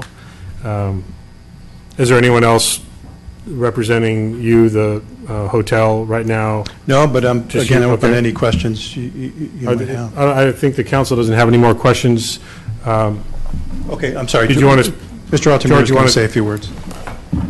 Please, and then I'll invite other members of the public to follow. Hello, my name is George Altamira. I'd just like to say a few things that we're not like an out-of-town people that come in and do this, do that. Things like this tonight is a surprise to me a little bit, but it's not the greatest thing in the world that happened. But I want to give you some background myself, which a couple of people don't know me at all. I come to Yountville 50 years ago for my first business in Yountville. It was called the Two Spot, and now it's Ponchos. And I started that business. It was a card room, it was gambling and stuff. So I kept it for about a month, and my wife, we were starting to have children, and she said, George, you know, it's not nice being a gambling business, you know, we're in the valley here. So I sold it right away, maybe a month and a half, 2 months. Since that time, I've always had respect for Yountville and love of Yountville, way before it became a town. And I want you people to know this, I don't want to blow my horn, but I want you to know, for 30 years, I ran a children's Christmas party. Probably the only person that's ever done that in Yountville. Every year I have 300 kids that we feed them, Yountville children, and my wife and I for 2 months would go out and buy all the gifts. I shouldn't have to say this stuff, but I want you to know that I'm Yountville also. In little things like here and there, we say, well, maybe it's not a little thing, but it really is. We want you to know that we're part of Yountville. When a school here was going to put in a garden, we were right there with helping them. In the party for 30 years for the children, I had no other interest in Yountville. I had no property, no anything. So it isn't like I was having a 30-year party because I was going to do something in Yountville. Yountville was kind of dead then, but it was a small enough town that we knew we could make an impact for the kids because we had so many children that were farm workers and things like that were going to school, so we came up to that occasion. When the school next door, they said, we need a patio real bad. The sunshine where we sit and we put in tables, everything like that. I said, well, give me a cost and I'll see what I can do. They said, well, it probably cost about $10,000. And next thing you know, they add this, add that, it cost me $40,000. I hate to say things and blow a horn, but honest to God, I want the people that don't know me to realize that we're not people that come out and do things in a haphazard manner just to burn somebody and say, oh, we're Altamira, we're this, that. We're not that type people. We're just always good. I want you to know about the farm labor house. When I stood before this council, the city of Yountville, town of Yountville, needed 68 low-cost housing to meet that thing that was going on, that every town had to give a certain amount. I only had to give 4 units for the hotel expansion. And I stood up at this council and I thought about that day and I said, I'll do 24 or 25. Everybody, Jefferson walked out here, he applauded me, everyone was fine. I could have had a lot of leftover room on that property.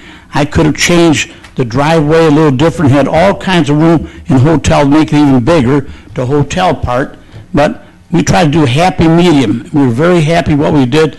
Mr. Ian wasn't here at our times, but I did it, and I was here working all the time myself at the beginning. I don't do it anymore, but I did then. We've always tried to be good people in Yountville. We're not the type people that when you read a report, you say, well, them guys, who do they think they are? I want you to know that 24, 25 units, I was applauded that night, and it made me feel good about it, and I pat myself in the back. We had 24, 25. Even though we see now the way things change, we don't have 24, 25 people even wanting the room. So I didn't know till tonight that we got empties, things like that. So I really want you to know that we did things for the betterment of Yountville. It's a two-way street, don't misunderstand me. It's been so good to us. We've been so successful at that Hotel Yountville. But the bottom line, it's a two-way street, and we have to do things together. It's not like we're doing something, building a big building someplace. We're talking about 400 square feet. And if the better we do at the hotel, the better it is for the town of Yountville people. There's no need to try and punish somebody or do something else. Work together and let's get it done. If we were going to say we want a 6,000-foot building to be built there, forget it. Even though we would have had all the room we wanted, had I not built the 24 or 25 units. So I want you to think of that, because I had all the room I wanted. All I had to do was change the driveway over by the church, and I could have put half the other units or more into the Hotel Yountville. In the FAR, the reason why they went for them, because there was 24 units and all. That, when we put that line, one of the councilmen said, George, why don't you move over a little bit there and give a little bit more room for your 4 units? And I said, so when I thought about it, I said, well, I don't want to waste all that space for 4 units. So I said, I'll go 24, 25.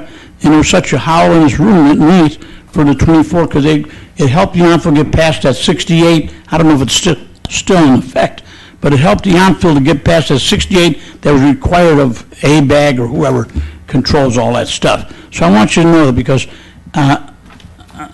being a little bit older, it hurts when people bang in you, and you try to do a good job. You try and be nice, and not for the money, for the room, or whatever. Nothing to do with that. I love Yountville. I've been here 50 years now, and I've watched it go from 0 practically to where it is today. And I'm thankful for the way it went. I'm thankful for the councils, because we're very successful. Everybody on the Main Street of Yountville is very successful. And it's not just because I did it. It's because the councils that we had, the foresight and everything else. But we're not asking for too much. If we're asking for the 400 feet, I didn't even realize that little, to tell you the truth. I thought it was the whole downstairs of a house, because I don't go near there too much.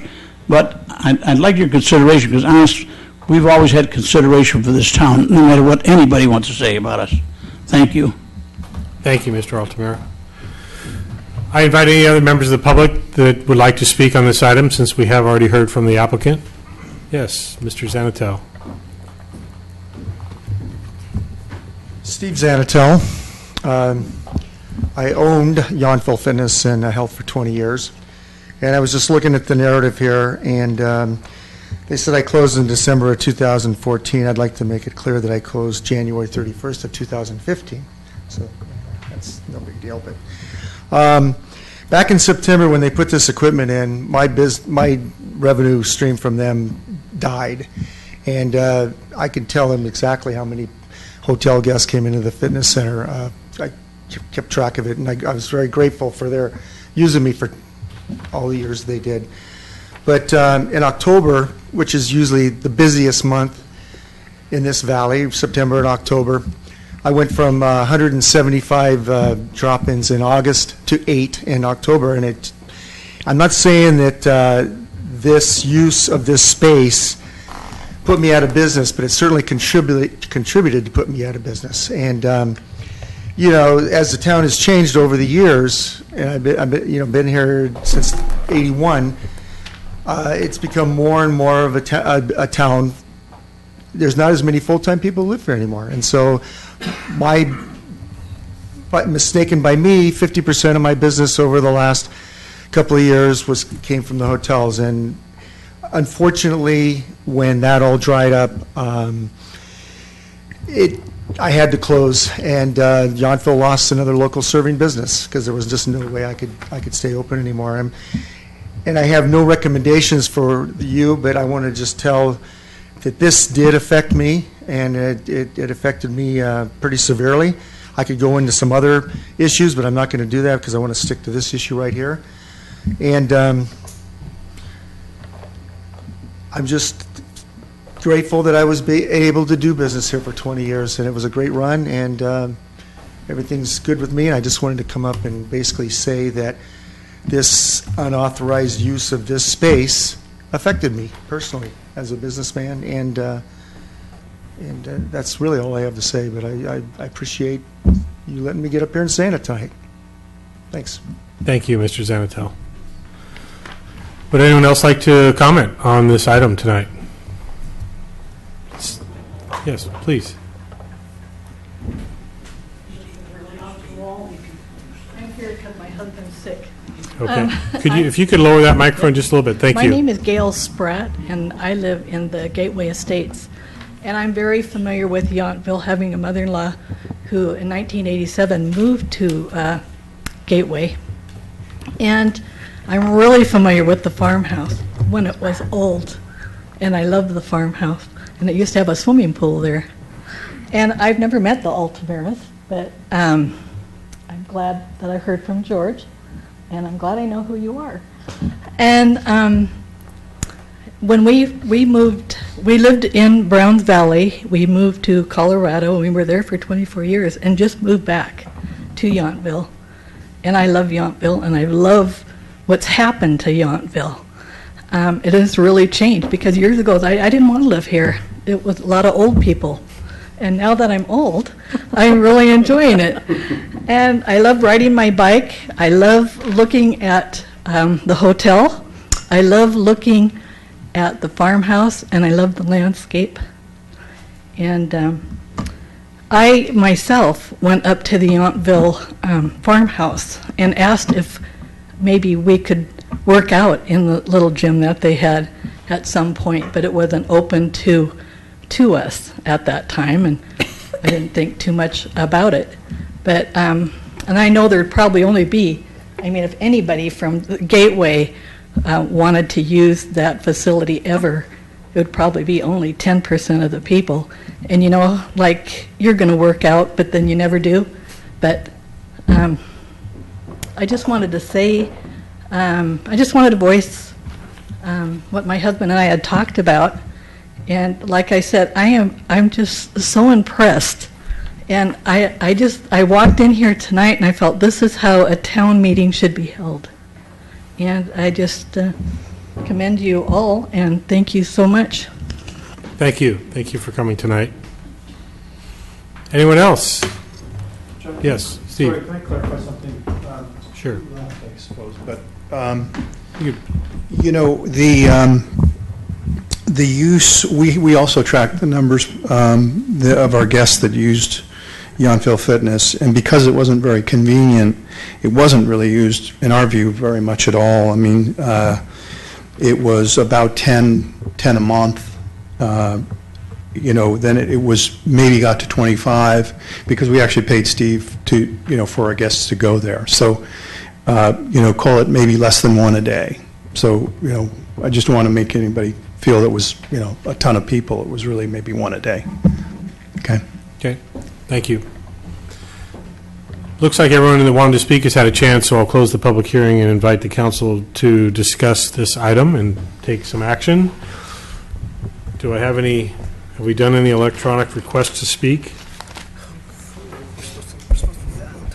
Yes, it's been so long, right? Councilmember Dorbecker, do you have any thoughts you'd like to share right now? Well, I'm very torn because it was very clearly in, just a minute, I highlighted it, in the original use permit and in the original resolution number 2838-09 for the approval, there was a condition that stated unequivocally, the farmhouse is limited to the exclusive use of the affordable housing tenants. In-guests and inactivities are not permitted. I don't know how it could be more clear. And I guess it is a mitigating factor that after the evaluation that people were not using it as a meeting place or a gathering place, putting the equipment in for the tenants of that area would have been a nice gesture. On the other hand, I somehow sense that there was the idea that it would be advantageous for the inn. And in that, I I feel very disappointed, really, because it couldn't be more clear that the original intent was to keep those two properties separate. The people who live there on an ongoing basis, even though they are affordable housing tenants, that's their home. And I don't know how I would feel about if I had if I were part of a homeowners association and we had a swimming pool and we all of a sudden allowed people to come in and use our swimming pool. Something about it just doesn't feel right to me. I do appreciate Mr. Altamura's generosity throughout the valley. Nobody can ever say that you're not one of the most generous benefactors in the Napa Valley. And I don't think you even knew that this was going on. I think you have not been well served by the people you put in charge. So these are my thoughts. I haven't formulated my opinion, my determination yet, but these are the thoughts that I feel. Thank you. Seeing no other electronic, Councilmember Mueller? If you go back, you'll see. How far do I have to go back? No, it's not happening. Anyway, we'll do it the old-fashioned way. Councilmember Mueller, your thoughts? Well, I've seen a lot of kind of changes and requests that have come to the council for Hotel Yountville. I wasn't on the council in 2006 when it was initially approved, but I was certainly here for the First Amendment when we did agree to allow the office use. We heard you, and we thought, okay, let's try to be as reasonable as we can here. I think the only time I was extremely negative was when you came and you wanted to tear down that historic farmhouse, and I think everybody remembered how excited I was for a long time during that discussion. So I'm glad that didn't happen. But I agree. I mean, whether the affordable housing units were increased by a significant number or not, I really don't think that's relevant to this argument. The rooms are very small, and it was agreed that a very small portion of space would be shared for them. This is the first time I heard that they had to make an appointment to have an event there. I really thought it was a little more free open space for them, but that is your prerogative if we didn't request that as part of the preliminary master plan development. But I think, the last two requests that came and that we approved, the council got it right then when they said, yes, we'll make the requested changes, but, the farmhouse is still going to be dedicated for the use of the tenants. And I really haven't heard anything tonight that's changed my mind in any way about that. I am not supportive of using that for your guests as a gym. I think that, we've already encroached and removed some of their, I think enough erosion of the space has occurred. I'm not willing to let any more erode or, even if the gym is allowed, nobody else is in there. It's their space, and that's, I think, it's been deemed by the council twice, and I'm not going to change that policy now. I think it's, for their general welfare. It's too bad that it's not going to be, it wasn't opened up to them in a more generous way for 3 years, and it kind of sat there unutilized, but maybe that's something we can deal with tonight. I think it's a livability issue. This is for these residents, and I would like to suggest that the hotel come back and give us a proposal for what you want to do with that space for those residents. If you want to leave the gym equipment in there and that's something that they want and it'll be restricted to their use, I think the council can take a look at that. If you want to go back to, you have to sign up for a special event to use their own, livability space, I'd just like for you to come back and make a proposal what you are going to do with that space and how it will be dedicated for the use of the residents. Councilmember Durham. So I agree it is a two-way street to do business. It is a two-way street, but, I own a hotel 4 hours north of here. I only have 46 units. I have 18 employees. And I don't do anything with the employees or the hotel before I pick up the phone and call the city or the HR department or something if it's appropriate, if I can do it. So it's frustrating. I was not here at the last two hearings. I just came on the council recently. And it's honestly frustrating for me to read how clear the resolutions were and all these changes were made without any consideration to the town whatsoever. And on top of that, the consideration to the people who are living at the units that you put up for them. I understand it's only 400 feet, but that 400 feet was very clear of what that use was for through the first resolution and through the second resolution as well. You know, and we sit here and I'm hell-bent that we remove the equipment and put everything back and return it exactly what it was. And then someone pointed out to me, well, then you're the bad guy taking away the equipment that all the people who are living there want to use. And that's unfortunate as well. Then I'm put in the bad position. But I will say, fool me once, shame on me. Fool me twice, shame on you. And then fool me a third time, I just look stupid. So as Councilmember Moeller just said, you know, I say the proposal would be to come back and let's decrease the FAR at the hotel and figure out what you can do at the hotel to give this space back to exactly what it was intended for in 2006.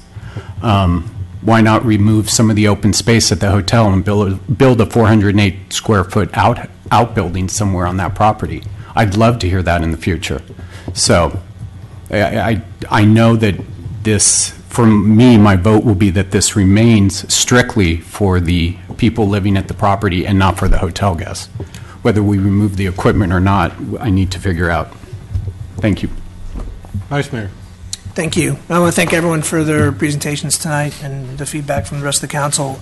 This is a difficult decision, and I think it's somewhat clear that, you know, we feel like we put together this master development plan, everyone agrees to it, and then somehow the line gets redrawn. We come back, we sit down, we re-agree, and then the line gets redrawn. I don't know that I can waver much more. I mean, we've been fairly accommodating. I get that business needs change. This is a competitive marketplace. It's an amenity. I mean, it's something that's easy to sell. I know a little about ADRs in town. I also know that $482,000 might be a little bit of a stretch for 2 rooms, but I could be wrong. I have been before, but I think that's a little bit of a stretch, and I would suggest that potentially 2 rooms, TOT, is not too much for the town to give up for Hotel Yountville to maybe reconsider where they would want to put their space. Might be close to $300,000 in revenue, but you know, from a town standpoint, the TOT isn't going to drive us nuts. I recognize from a revenue challenge that's an issue, but you're selling rooms. If you're selling them with that amenity, it's a benefit, and you'll sell them at a higher ADR. Then we all win. I do agree with Councilmember Durham and his comments on the benefit of the equipment to the existing tenants. I think, wow, what a wonderful opportunity for 25 units graciously provided by Mr. Altamira and his organization. You know, you are a significant impact to anything you've touched in this community, and we all recognize and appreciate that, and thank you for that. But I have a hard time seeing that we draw the line a little further down the road on this particular issue. So that's sort of the route I'm thinking we'll go, or at least I will go. Thank you. Thank you. And I think you're hearing a little bit of a common theme here about the frustration, which is how this process went over these last few years, and some of the failures to follow the rules. That I think this would have been a much easier ask had we not had the troubles getting to this point. I differ a little bit from my colleagues on this in the sense of how I'm evaluating the positives that we have received. I do think, because I've been on the council since 2004, and so I've lived through all of this, including the renovation and the ABAG. Correctly, I was impressed that you were familiar with ABAG there, George. The requirements for affordable housing, and this was a big deal for us. This and Hotel Bardessono were 2 significant housing projects to provide affordable units for the town. And so I do appreciate that value, and I see that as a significant contribution to the town. Each time I look at a positive like that, certainly under an underutilized space, wanting to repurpose that space makes sense. But then I get back to, it could have been resolved with a simple email response or a phone call asking for permission to amend the use and showing the respect of what the intent of the original agreement was, which was to protect the use of the affordable units in the residence from the impacts of the hotel. So, I go back and forth with which list is longer, the one that frustrates me or the one that I appreciate. I would be willing, especially because this is a small space, be willing to agree to letting you finally and appropriately apply for the appropriate permission. But I think you're hearing from my colleagues, like I said, that there's a little bit of a trust factor that's been damaged here with complying with the regulations when they get put in place. And I think there are different reasons for that having happened, but it is the reality of the luxury hotel business now. And I also, Steve, I understand what you're saying. Things changed. You went from kind of a mid-market to a luxury market and all the amenities that come with that, and maybe with a little more foresight in that industry transition many years ago now, mid-2000s, then we wouldn't even be here. But I also realize that a couple years after the renovation, the market was in kind of a state of disaster, so it would be, you'd be arguing, why did you spend all this money on these amenities? And then the hotel business was in a little bit of a down cycle. So I know I'm going back and forth because I think you're hearing from all of us that this is a little bit of a conflicted position we're put in. So I mean, until we push our buttons to vote, I'm not sure where we're going to end up on this. I would be willing to support it, however, based on the amount of goodwill and value that the hotel has brought to the town. I do that with a significant amount of reservation, but I would do that. I'm not sure I'm hearing that same thing from the rest of the council, but we'll find out in a moment or two. So those are my general thoughts. I do think I was interested to hear from our local resident that's at Gateway about her perspective, because this is literally the gateway to one of our neighborhoods, and how it either adds value or detracts. It's hard for us to know until we hear from people that live there and experience it. So I was pleased to hear a positive comment from one of your close by neighbors. So we're going to get down to a vote right now, and we'll see where we go with this. So those are all my comments right now. Any other thoughts from the council before I ask for action? Councilmember Dornbecker. I just feel like 480 square feet. 408 square feet could be found elsewhere. Anyway. Okay. Mr.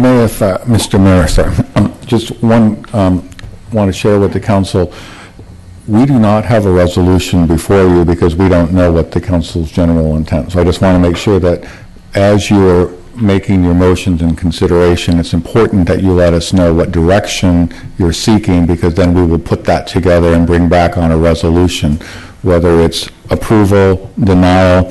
And I do want to bring up one of the things before you is if there was consensus, for example, to leave the equipment in for the exclusive use of residents, you can make that decision tonight. You don't have to have them come back. So I just want to make sure that as you process this, we will bring back the appropriate resolution that reflects the consensus direction that you all give tonight. And I think that was clearly stated in the staff report about the three options that are before us tonight. So if there is, and I was just about to ask that question, if there is action to be had on any of the three options as they're listed in the staff report, now would be the time for a motion to be made. Yeah, additional question, Councilmember Mueller. So I'd like some clarity. We've never mandated in the 2010 or the 2012 that exercise equipment go into that space. Is that something, and this might be a legal question, that we can mandate tonight? I'm not actually sure you can, because that itself would be an amendment to the conditions. I think you could make a suggestion to the applicant that that's something you'd like to see, but I think you're right to point out that the conditions don't speak to exercise equipment. I think leaving them there would be consistent with the conditions you've imposed. So they're not, exercise equipment by itself is not inconsistent with the condition that that be a recreation room. But I don't think the conditions require, as I recall them, having the last time I read them, any particular furniture or equipment to be placed there. Okay. So it's your interpretation, if I may just have clarification, your interpretation is no action tonight would be necessary if the council agrees that the current condition and the current use be continued, that with the understanding that the current use is exclusive to the residents of the housing units, because I believe, my understanding is the hotel guest use has already ceased. So the current use is... Let me offer one clarification. The council needs to provide direction, because what we're saying, I think, is similar. The current use is not approved because it's a conversion. What would be consistent is that the use is limited to apartment, those residents of the apartment.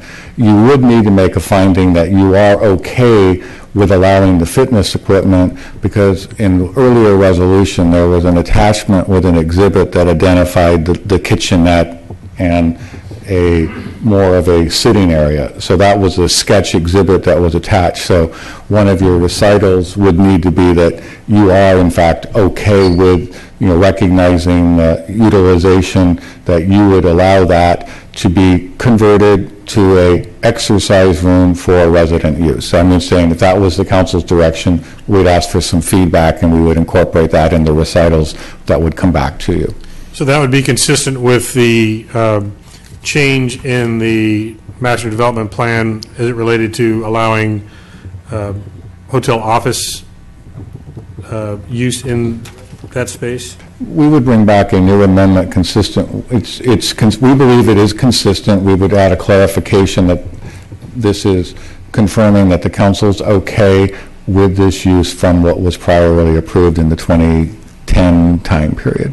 I'm referencing the 2012 second amendment, where sought to permanently occupy a portion of the lower floor of the farmhouse for purpose of hotel office space, and to reduce the size of the rec room to allow 5 workstations for use by hotel employees, and that there was a resolution that was passed to that effect. Right. So you're saying that would be a similar action? It's consistent, because the direction at that time was that the use of the amenity, the recreation room, be limited to the apartment. So at this point, you're simply trading out what was the kitchenette sitting area and authorizing it to be a resident serving only fitness center. But if the current condition is resident use only, are you saying that we still need to drill down to the detail of what that use is? Yes, I am, because you haven't, the reason being is that there was an attached exhibit to the original conditions of approval that included the kitchenette and the sitting area. Okay. And that's what causes, part of this is the fact that, and that was initially installed. I do want to admit that the initial installation was as per the town council approval at that point in time, and then that was subsequently changed. So the action that you're taking would allow us to clarify and indicate that the council approved that change. Okay. Councilmember Mueller. Well, now, I'm sorry, but I'm more confused. I mean, basically, if we say that we stand by our first 2 resolutions, then they should be putting back the kitchen sink and the lounge chairs or whatever. So I'm willing to say that, yes, if we have at least 3 agreement, that's what we want. But in addition to that, I'm willing to allow them to come back with a proposal, which may include just leaving the equipment there, or some other alternative, instead of putting the sink back with the lounge chair, so that we could allow for that. So from a legal perspective, would that work? The town could outright deny the requests that are in front of the town right now, Which which is would to allow effectively the hotel guests to use it. Well, that is how I read the application, was to allow for hotel guests to use the space and for it to be approved as it's currently configured. If you deny the application outright, the effect is to go back to the last approved plan, and conditions and whatever attachments may be included could inform those conditions as well. So to the extent that the current application is asking for something in between, then I think you could potentially approve the in between. But I actually understood the application to be an all or nothing application. Fitness equipment, current configuration, hotel use, everything. I'm not even sure that the applicant is willing to leave the equipment in. We have not heard that from them, that they would be willing to leave it in if it was just for tenants. So I think we're conjecting into something that they haven't even applied for or indicated that they would want. That's my concern. I think if it's somewhere in between, the direction would be for the applicant to come back with a different request, which would be somewhere in between. But I'm not sure that you could, for example, this isn't the same as a negotiation where you could counteroffer, essentially. I think you can either approve or deny the request for the amendment. I'm going to have to repeat my question. Steve, I'm not seeing the relevance of the kitchenette piece, because I'm looking at the staff report saying in 2009, the First Amendment was requested, which was ultimately approved. The farmhouse was, and I think Councilmember Dornbecker may have read this, limited to the exclusive use of affordable housing tenants. But in this amended resolution or amendment to the master development plan, the applicant received approval to move 2 of the units out of the farmhouse and devote the downstairs to the residents' recreational needs. So are you saying in that amendment there was a kitchenette use and other Yes, soft there recreational was an uses in exhibit. place? And the site plan, as part of that resolution of approval, shows furniture and a kitchenette. Correct. in it. So that was the amendment, not the original use Well, prior to the amendment? It was originally also supposed to be recreation room. It was just larger. So when they came back for office space in the farmhouse, they showed a reduced footprint for the recreation room, but still with furniture and the kitchenette. Okay. Certainly, if the applicant wanted to come back and request that the gym equipment be allowed in lieu of it being a rec room, that's something that we could process very quickly. Obviously, we've done all of the staff work, so it certainly would be easy for them to submit an application for that at a later date and come back to you. Other thoughts from the council?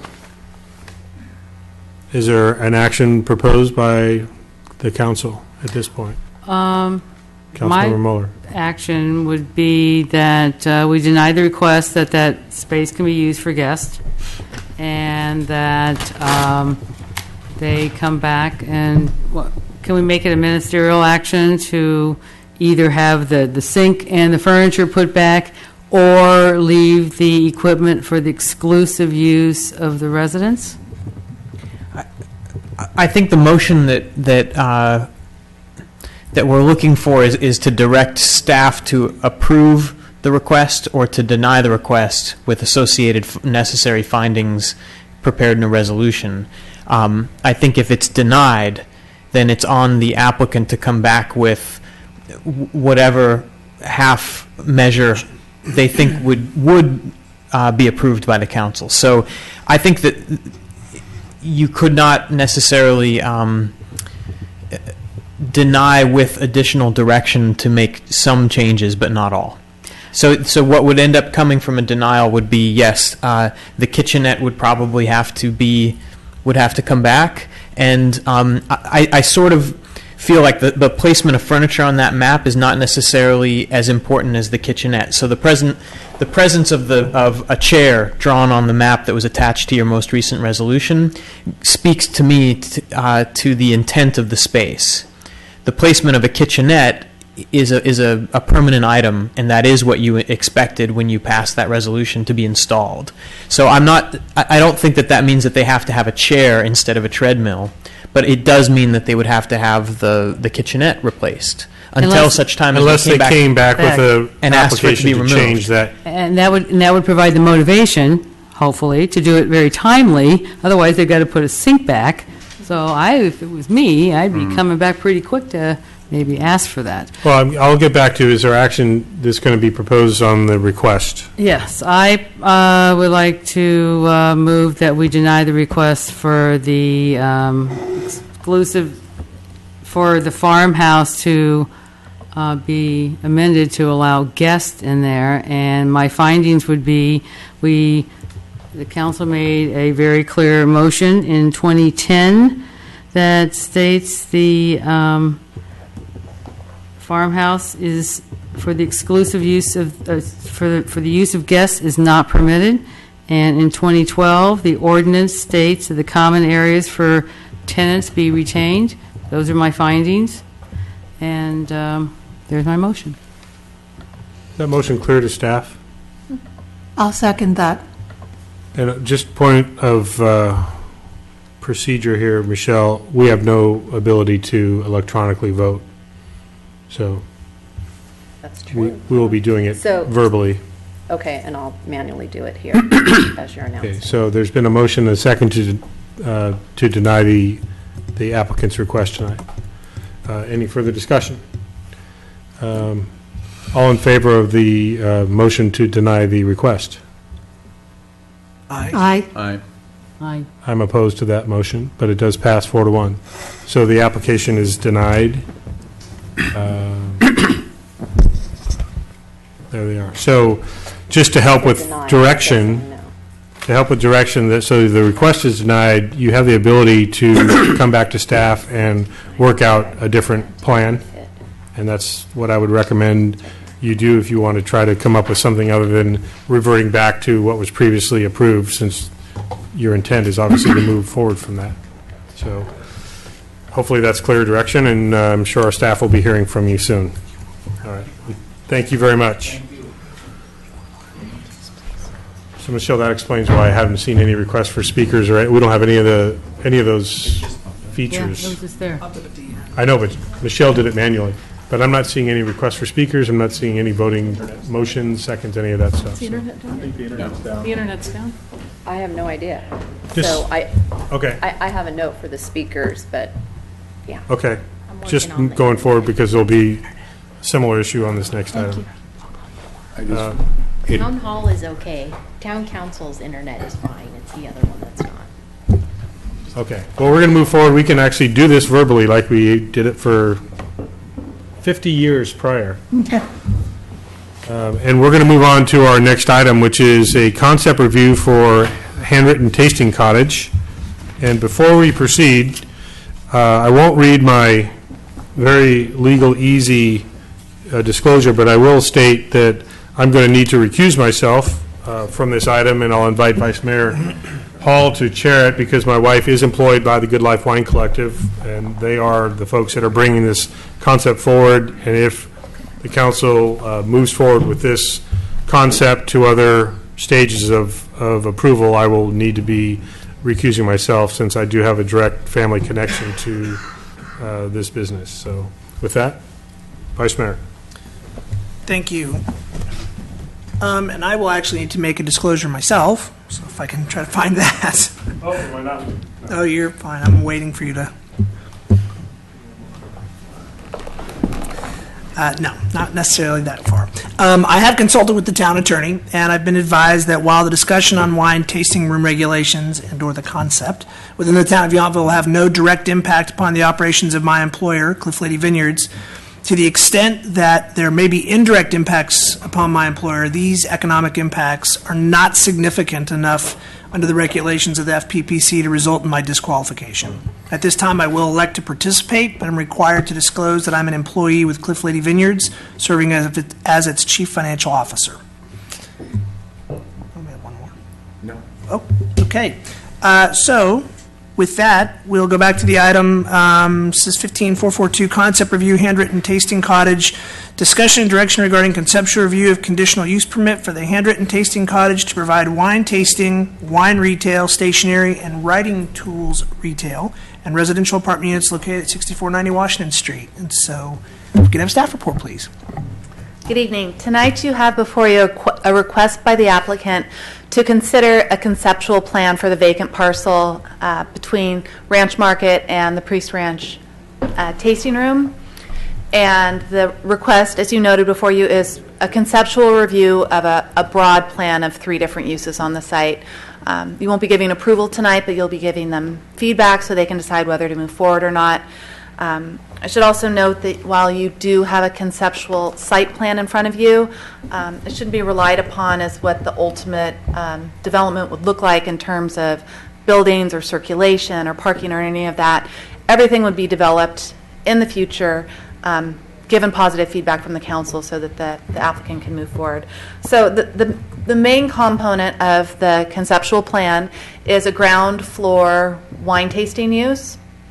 And this applicant is associated with the Jessup ownership, and this is the handwritten tasting cottage proposal, and that's a sister brand, so it is another wine tasting room use in town. And that's one of the reasons they would like to get some feedback. You know, we have many wine tasting rooms in town.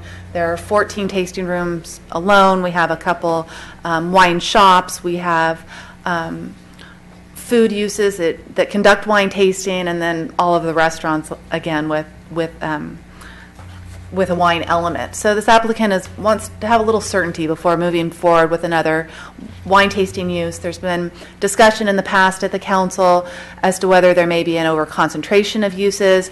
The council direction at that time was that they would prefer to review these on a case-by-case basis and review each application based on its merits.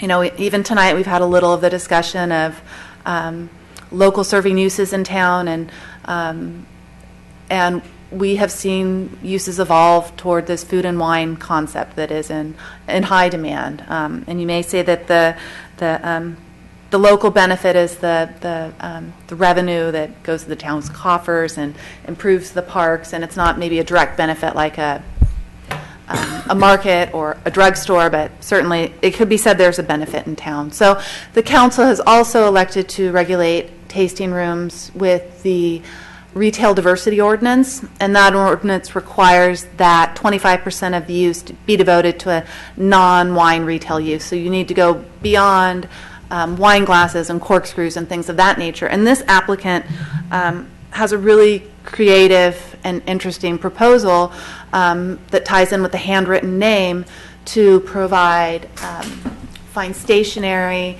and desktop supplies and other sort of reading and writing type elements, perhaps long pens, maybe desk clocks or lamps or furnishings, and it could be really developed to be consistent with the intent of the ordinance. It all depends, of course, on the actual proposal and the details that we would get as they move forward, because it would need to occupy the space and be a true and independent retail opportunity, and it's really how applicants achieve a concept that's so important. But that is the main element of the retail use for the ground floor. Also proposed is an apartment unit for the second floor, and it would be a 1-bedroom, 1-bathroom unit of approximately 800 square feet. And this is important because it would satisfy a replacement housing requirement that is imposed on Jessup for the conversion of a small 300 square foot unit on that property into a private tasting room. And so they were conditioned to provide a replacement housing unit or pay an in lieu fee. This property provides the great opportunity of replacing it as a second floor unit of a size that would be usable and really meet the town's intent as to providing housing. As a reminder, the unit that they converted is a small 300 square foot unit at back of sidewalk in a very public location that didn't really serve a very good housing need. So this could be considered a very nice replacement. It's also important to note that they get an FAR bonus for the development of housing, so they can develop at a higher density on this site. But this is offered as an incentive, and it's optional, so by no means is housing required. So this is an additional unit. So staff would feel that it meets the intent of the replacement unit. For the applicant to fully develop the site, they could develop more second-floor office space. And again, this is subject to an incentive for an FAR bonus. And so that's a third potential component of this use. It is important to note that the requirements for the FAR incentive for office space is that it's leasable space, generally to a third party that's not associated with the other on-site uses, and that's because the intent is to encourage the development of office space in town that serves that the rental need. And if it were to be allowed by Jessup to expand their use at this incentive, it's not entirely consistent. So we don't have details on the proposed office use, but that would be one of the requirements that staff would recommend during the approval process. So the uses, those are the three uses before you. And like I say, they're very conceptual. You just basically have the standard categories for your review. I do want to comment on the ultimate development of the site because applicants generally like to maximize development because every square foot costs money. They can develop a maximum of 25% of the floor area for the ground floor retail space, which is approximately 4,000 square feet or so. And then upstairs, when you take into account the 800 square foot apartment, that leaves approximately 1,600 square feet for the office use. That's a lot of area, and that's going to require a lot of parking spaces, up to potentially 23, when the application states maybe 9 to 12. So that's simply noted to let you know that it hasn't been pursued from an architectural or engineering perspective, but that the applicant could decide to move forward with the maximum intensity provided they can meet all the town's requirements.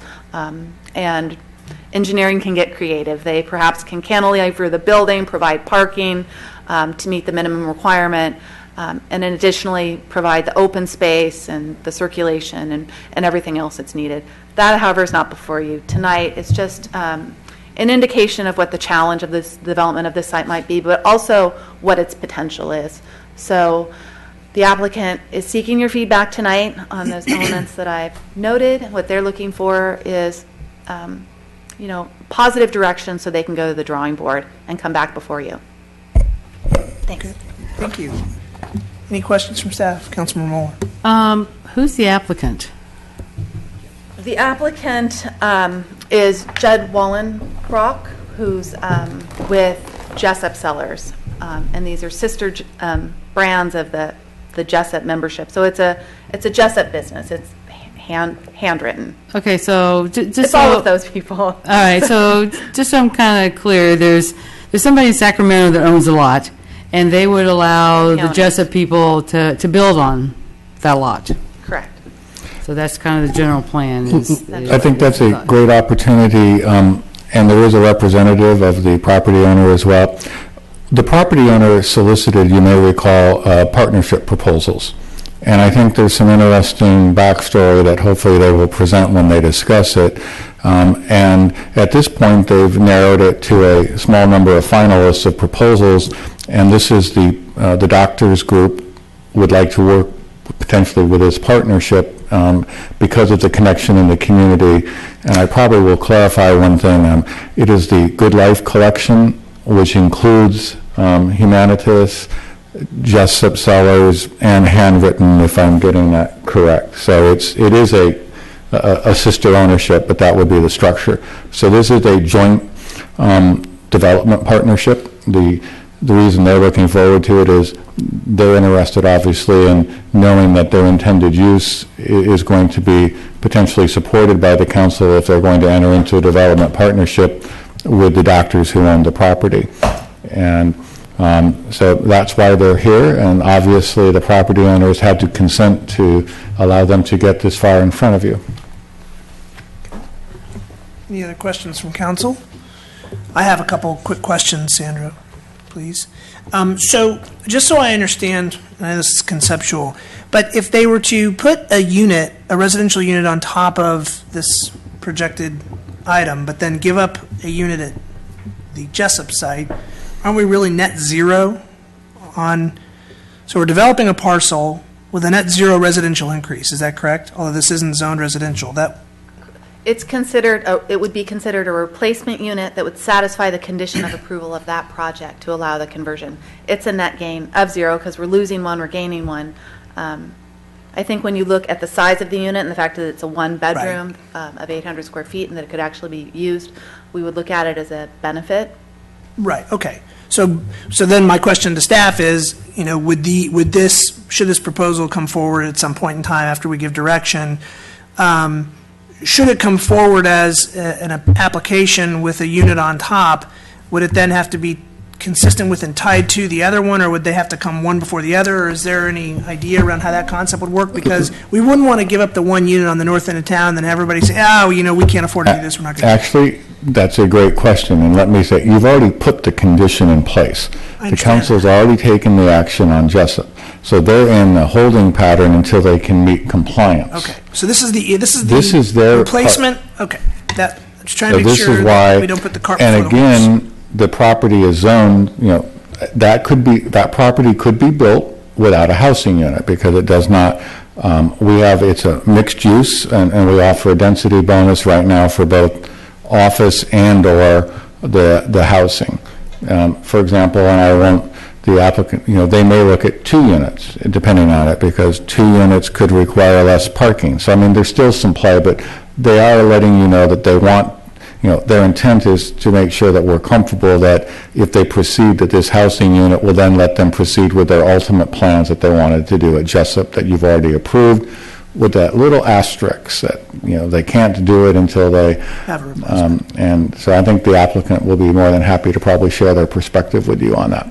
Okay. I don't think I have any other questions at this time, so I will open up the public hearing and invite the applicant to give us a report. Good evening, Vice Mayor Hall and ladies and gentlemen of the council, and welcome back, Sandra. It's nice to see you. My name is Bruce Peters. I represent Dr. Lemons and Dr. Anderson, the owners of the property at this time, at 6490 Washington Street. The Andersons and the Lemons, when they procured that property, they really had no business direction. They had no business plans, nor did they have any business concepts of what they wanted to do with it. They were simply going to land bank it for an investment, and at some time in the future, depending when that might be, do something with the property. Since their acquisition, we've had many things. People want to make parking lots out of it. People wanted to sit there and have a taco truck park there and a variety of other things. But finally, last year in 2014, Dr. Lemons requested that I put together a format of interviewing people for a potential joint venture. They still want to maintain, they have ownership here in the town. They want to maintain the property. It wasn't just to sell. They want to have some pride of ownership. So in that process, we narrowed it down to 4 major contenders, all financially capable of being an equity joint venture partner. From that group, Dr. Lemons and Dr. Anderson have selected the Handwritten Group, sister organization to Jessup Sellers, to be their partners. Well, obviously, at this stage, and I thank the council for allowing us to come in on a conceptual basis, is that there's no sense in going through the litigation of creating a partnership and them being denied, because then it's a moot discussion. We would look for somebody else to do something that would be more acceptable to the town. And that's where we're at right now. We we'd like to and appreciate the feedback that you would have. If we get thumbs up here for the concept, and the layout, which you see in front of you, is really my cut and paste for just philosophical look at it. It has nothing to do architecturally where something might be or not be, but it is the general format of what the principles of handwritten will be able to convey to you. So that's what we need tonight. If we get something positive, then we can go forward with that, perform and put together our JV partnership, and then go through a formal application as the course would take it. So with that, I would like to, Can I just ask one question? I'm sorry. Is there actually a diagram associated with?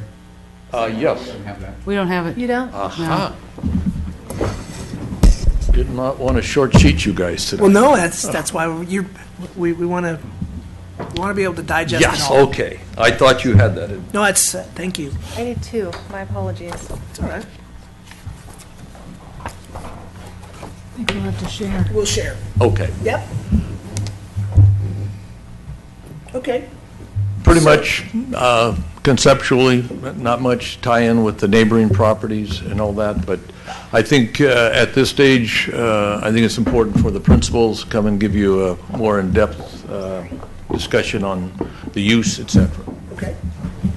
Hi, Roy Eisenmaker. I'm one of the partners in the Good Life Wine Collective, and appreciate you all doing something that I know is unprecedented, that you're considering a concept as opposed to some final thing. And the reason for that is that conditional on, in respect to Drs. Lemons and Anderson, that we told them that we'd be happy to do this with them, but our interest is in a wine retail space. And we really don't want to be landlords if we're not owner-operators. So that's our main consideration here tonight. Now, we'd also would like to, and think that it's good for the town to have at least one residential component in that space. I think it makes sense, both from the town's perspective and from our perspective, and the, potential bonus FAR. We'll build as big a building as the process will allow us from parking and so on and so forth. We're not hard people to get along with. So that's my speech. I just wanted to say thanks for doing something that I know that is unusual, but as I say, it's really just a matter of, before we go hire an architect to do more than that you have in front of you, because all that costs money. And so before we do all of that, pay an attorney to draw up a joint venture and sign something that we're just going to end up, burning because we can't have a wine retail business. That's why we're here. Thanks. Thank you. My turn. Your turn. Hi, I'm Judd Wallenbrock. I'm the managing partner and the CEO of the Good Life Wine Collective, which is home to 3 different wineries. Thanks, Steve, for explaining that. This is not a Jessup property. This is one of the wineries that's owned by the same ownership, and there's 3 wineries. We have Handwritten down in South Napa, Jessup in North Yountville, and Handwritten existed in St. Helena already. So this is not a new winery. This is an operation that existed before. And we founded it in about mid-2012. And we operated the location that was the old Chamber of Commerce in St. Helena, if you guys remember that place, next to the pizza place and across from Maryvale, the little white cottage. And it was a really wonderful little place. The whole concept there was to create wines that really represented the various terroirs of Napa Valley. It's a real discovery vehicle for high-end Cabernets from the AVAs of Napa. There's 16 of them if you guys are into that. And it was really sort of a tasting tour through these AVAs at a very high level, in a very intimate sort of experience, and really by appointment only. And it was a cottage. It was the name of the winery really sort of exhibited that which we were trying to do with our experience, which was invite you into our home for a private tasting. It's a special little type of thing. Not belling up to the bar. This is an intimate tasting. So yeah, what we're trying to do here in Yountville, we love the operation that we had in St. Helena. It was a lease option, and it was something that where we had somebody that owned the property and had a different use for that property. The good news is that it was just not enough for what we were trying to do, and we're trying to move it. We could easily stay in St. Helena, we could move to Napa, we can move anywhere we sort of look to, but with our experience in Yountville, we feel like this is the place where we'd like to do the business. And for those of you who are familiar with our Jessup business here in Yountville, we feel that we're a good representative of what Yountville is trying to do when it comes to their experiences here. And we're here to really answer any of the questions that you might have about. Again, this is really just to get a conceptual idea. I know this is sort of foreign. We're not looking for a use permit. We're not looking for this. We're just trying to see whether or not we should go to the next steps with these partners. If it's not going to be something that's even of interest to the town of Yountville, thank you. We get to know that, and then we can move on. So any questions? Well, that's what we'll do. So since the applicants had an opportunity to at least introduce themselves and talk sort of conceptually about what's there, and we'll ask Mr. Peters to be available. We'll open up the questions from council with regards to the concept. So I'll start to my right. All right. Good evening. Thank you for your application or your wanting our feedback. I read in your project narrative that part of the reason that you want to have a different location and the location in Yountville is because of all of the evening events that you want to host. Can you tell me about those? Yeah, I can talk How about many and how many people at them and Right, yeah. The the types of events that we do for Handwritten these are not big. We're not doing weddings, things like that. That's not what we're looking for at all. The events are actually much more private events, much more social events, and half the time they're also things that would be charity-based events. For instance, we do an author series. It's a speaker series with an author. It's handwritten. That's sort of the concept behind it. And in that, there's always some kind of element that goes back to literacy or to local schools, whatever it happens to be. We try and I should point out that only? Yeah, definitely the events would be invitation only. I want to point out too that all three of our wineries. Open to the public, but Yeah. we invite our handwritten database, customer database primarily, and then we would put it in like the Yountville Sun. Right. And, It wouldn't be a free I'm opening. sorry, I'm not I guess- following. Is it open to the public or is it not open to the public? Is it an invitation-only event or is it one in which you would welcome residents? We'd welcome residents without a doubt, but it is by purchase. It's not a free tasting. Let's open up the doors. Yeah. I think reservation required or ticketed is better than saying that for that purpose.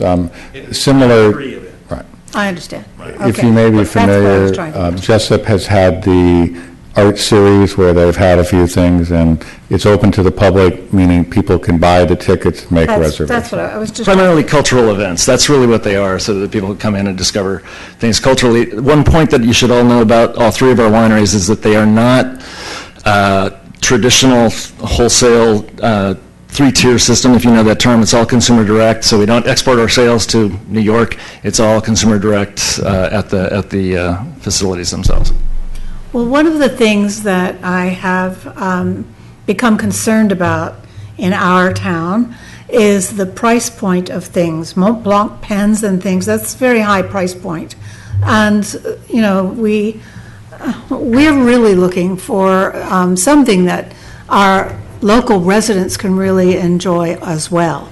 So can you tell me a little bit about that aspect of your retail? What is that going to entail? I can start on that, and then I'm going to let you guys kind of tell us what you're looking for. I will tell you that Handwritten is $100 plus bottles of wine, so it is going to establish itself right from the get-go. The wheat will be separated from the chaff. The materials that we're looking at is high-end. It would be letterpress type of stationery, that kind of thing. It's not going to be Office Depot. I'm just going to tell you, it's not going to be that. And I hope that that's not offensive to anything at all. It's really sort of designed around a great experience for people who can afford to buy $100 plus bottles of wine. Thank you. Councilmember Moore? No, I think that's fair.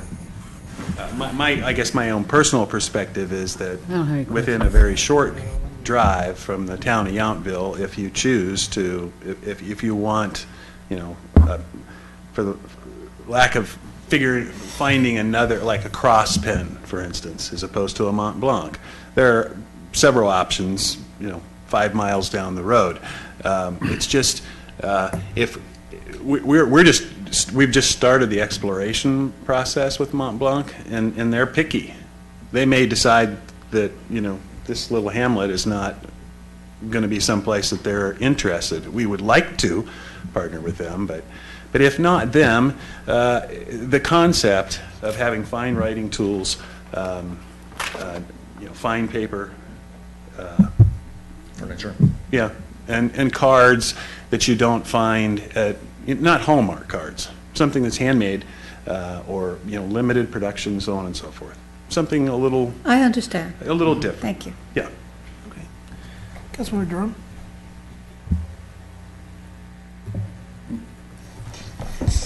I don't have any questions, sorry.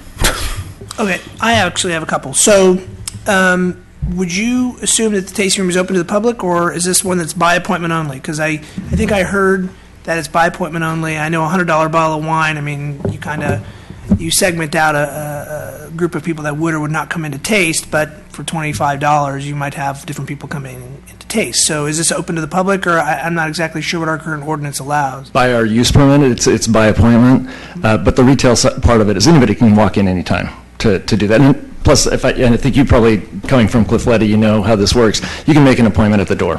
Yeah. So I guess that goes back maybe to the crux of the question that... I need to clarify one thing. There is no use permit. Their current use permit will not apply. You'd be applying So for that. you all get to determine that. So if you felt that it was important that it be open to the public, that's your use permit that you'll be issuing. So just a little clarification there that. Right. It would be a new use permit that would be created by this town council. So you're not held to anything at this juncture, but your expectation would be that it would be people that would walk in off the street or open to the public. It's open to the public, but I want to sort of, unless you guys tell us otherwise, we don't see this as being a bar. This is not a place where people are going to come up and walk up to the bar and order glasses of wine, things like that. It is going to be an intimate sort of a wine experience. Yeah. So I'm just, I'm thinking about what I believe I read, just repeat, which was a 4,000 square foot ground floor.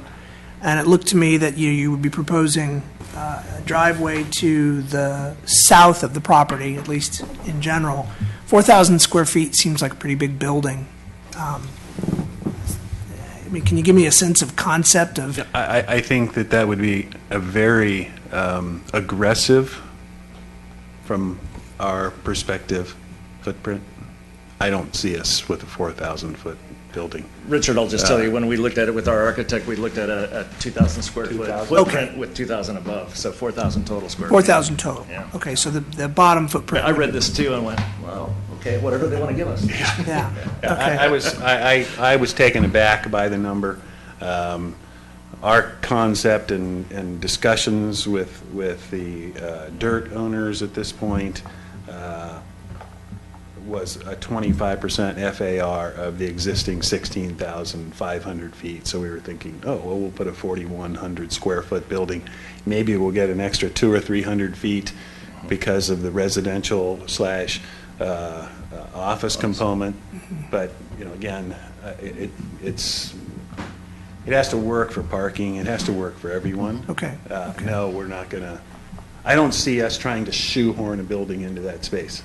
Well, and I guess that's my other question is, let's just take the 4,000 square foot building out there. This is the last vacant parcel in Yountville. I can't imagine the premium that the owner of this ground is ultimately going to exact. So my question for you, and maybe for Mr. Peters, is, so this is technically a joint venture? Or is this something where it's going to be a ground lease? I'll answer that question. It will be technically a joint venture if we have the ability to go forward. With this particular? Correct. Can you come talk on the microphone, please? Thank you. Sorry. She's speaking. It will technically be a joint venture if we get approval to go forward, or the concept to go forward. It will be between Dr. Lemons and his wife and their group, whichever, the handwritten group. So it will be a 50-50 ownership. Okay. Okay. Okay, any other questions from council of the applicant? No. Okay, thank you. I'm going to open this up to the public, since we do have one member, or ask the remaining public if they're interested. I don't see any further comments from the public, so I'll close the public component and bring it back to council for further discussion. And I'll start to the far left, maybe with Councilmember Durham. I'm sorry. I'll go with Councilmember Durham. Please, that's fine. She's raised her hand. Yeah, well, I'm not interested in another tasting room in Yountville when they're only last vacant spot that's only going to sell to a bunch of rich people who can buy $100+ bottles of wine. It's not something I want. I do want that parcel built. It's really unfortunate that we don't have any control over, somebody who wants to invest in our dirt, but I'm just not very excited. If they really want to have a multi-use building with a lot of other stuff in there, I'm very open to that concept, in a small place for maybe a tasting room. But a majority building that's a tasting room that's going to create residence on top, just so another wine tasting can even have more wine tasting, it's not something I'm interested in. Thank you. Now, Councilmember Durham. I was one of the first people to get up many years ago when we talked about the tasting rooms in Yountville and said that we needed to let capitalism play itself out, and it appears it is. But I still believe that if that's the highest and best use of this property, I'm okay with it. I understand my fellow council members' concerns. I don't know how much longer we leave it vacant and wait for someone else to do something there. So in terms of concept, I understand it. And all you have to do is go to visit Napa, California to look at their numbers. Mont Blanc would be very happy to be in Yountville. So I think it's fine at this point. Okay. Councilmember Dorman. Well, I have to say that I agree with Councilmember Moeller. One thing that precludes my support completely is the thought that I wasn't comparing what you were going to be offering to Office Depot. But on the other hand, I would like to see more things available to the residents of our town. And it's very clear to me that you don't have any interest in positioning yourselves to be that thing. I also feel that, we have 18 tasting rooms in this town. And, a small percentage of tasting room with other things that are accessible to the rest of our, like a general store or something that would really appeal to our residents, I would be very interested in. But this, as much as I want to see that built out, as much as I like Mont Blanc pens myself, I just don't think that this is the right fit, personally. Thank you. Well, I guess in general, and I have to say, not unlike what Councilmember Durham said, capitalism is going to play out. I have to say that, the cost per square foot in the town of Yountville, it's clear who's filing applications for new spaces or the spaces that are available. This council has approved many of them, sometimes reluctantly, but we have to be aware and recognize that we've been a victim of our own success. I hope that doesn't make it into the paper, but the reality is we have been very fortunate in our ability to acquire tourists and or visitors to our community, and we've done that because we've put together a unique environment for them to come and enjoy themselves in a very small footprint in this community. That said, we have people that we all report to as the elected officials, and obviously there is oftentimes a challenge or a conflict about what they would like versus what we are able to offer. We don't have the ability to offer anything in that space itself. I think you're hearing the council in general is kind of split in that regard, and that another tasting room isn't necessarily what we would necessarily want to have there should we have our choice of whatever we could put there. But that's not reality. The reality is that, space is at a premium, and if that's the what could be put together, cobbled together to fit there, I think it might be hard-pressed, at least to be approved. But I certainly could support a project there.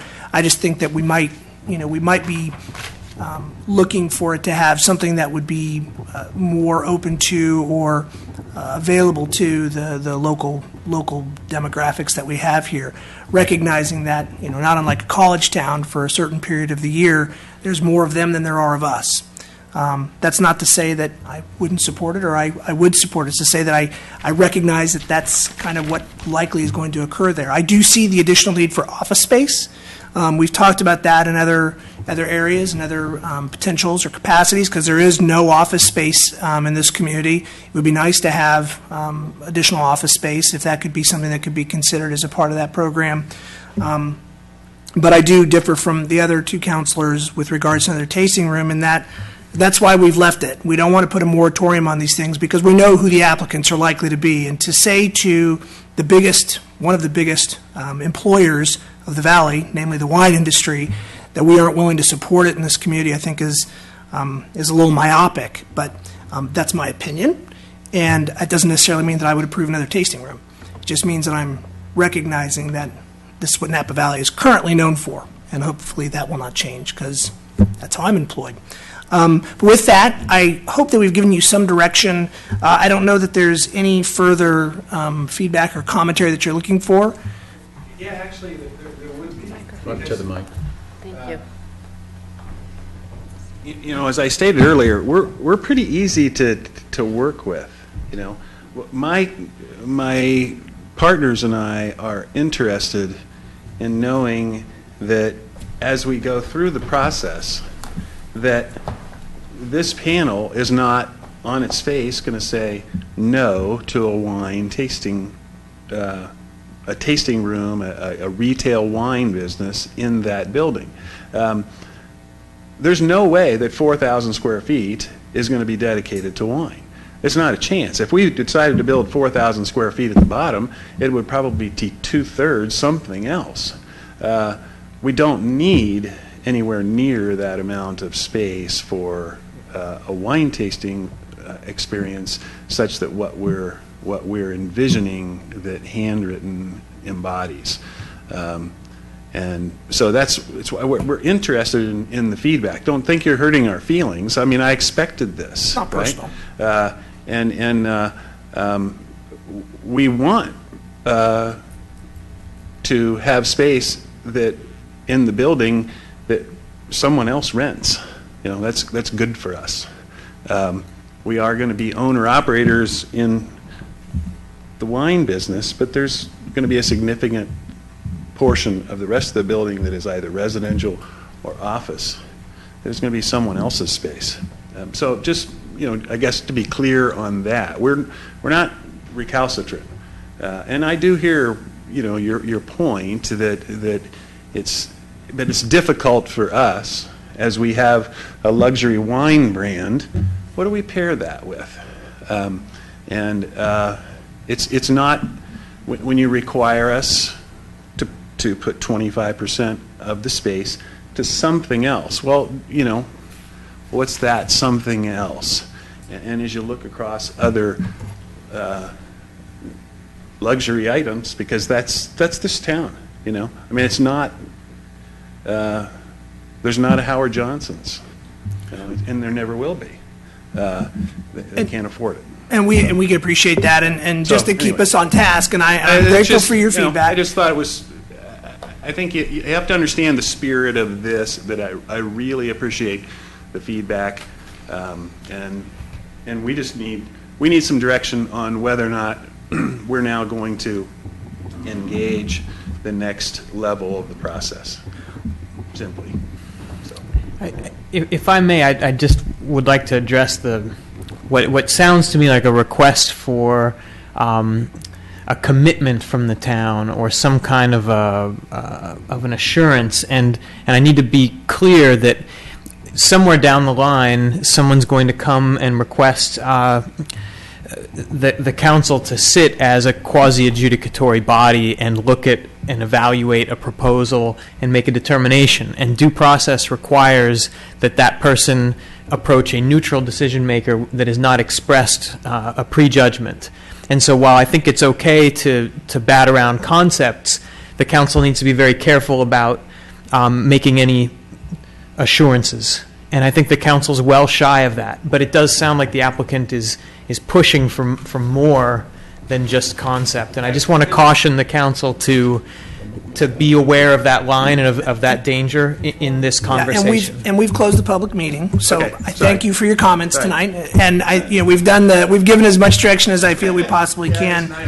No, and we're sensitive to the time as well, but we've given the direction. I think you've heard from the council about their current position and their feeling about what the proposed concept that we have before us, which is a unique thing, because we don't have these come before us very often, although we have seen things like these before.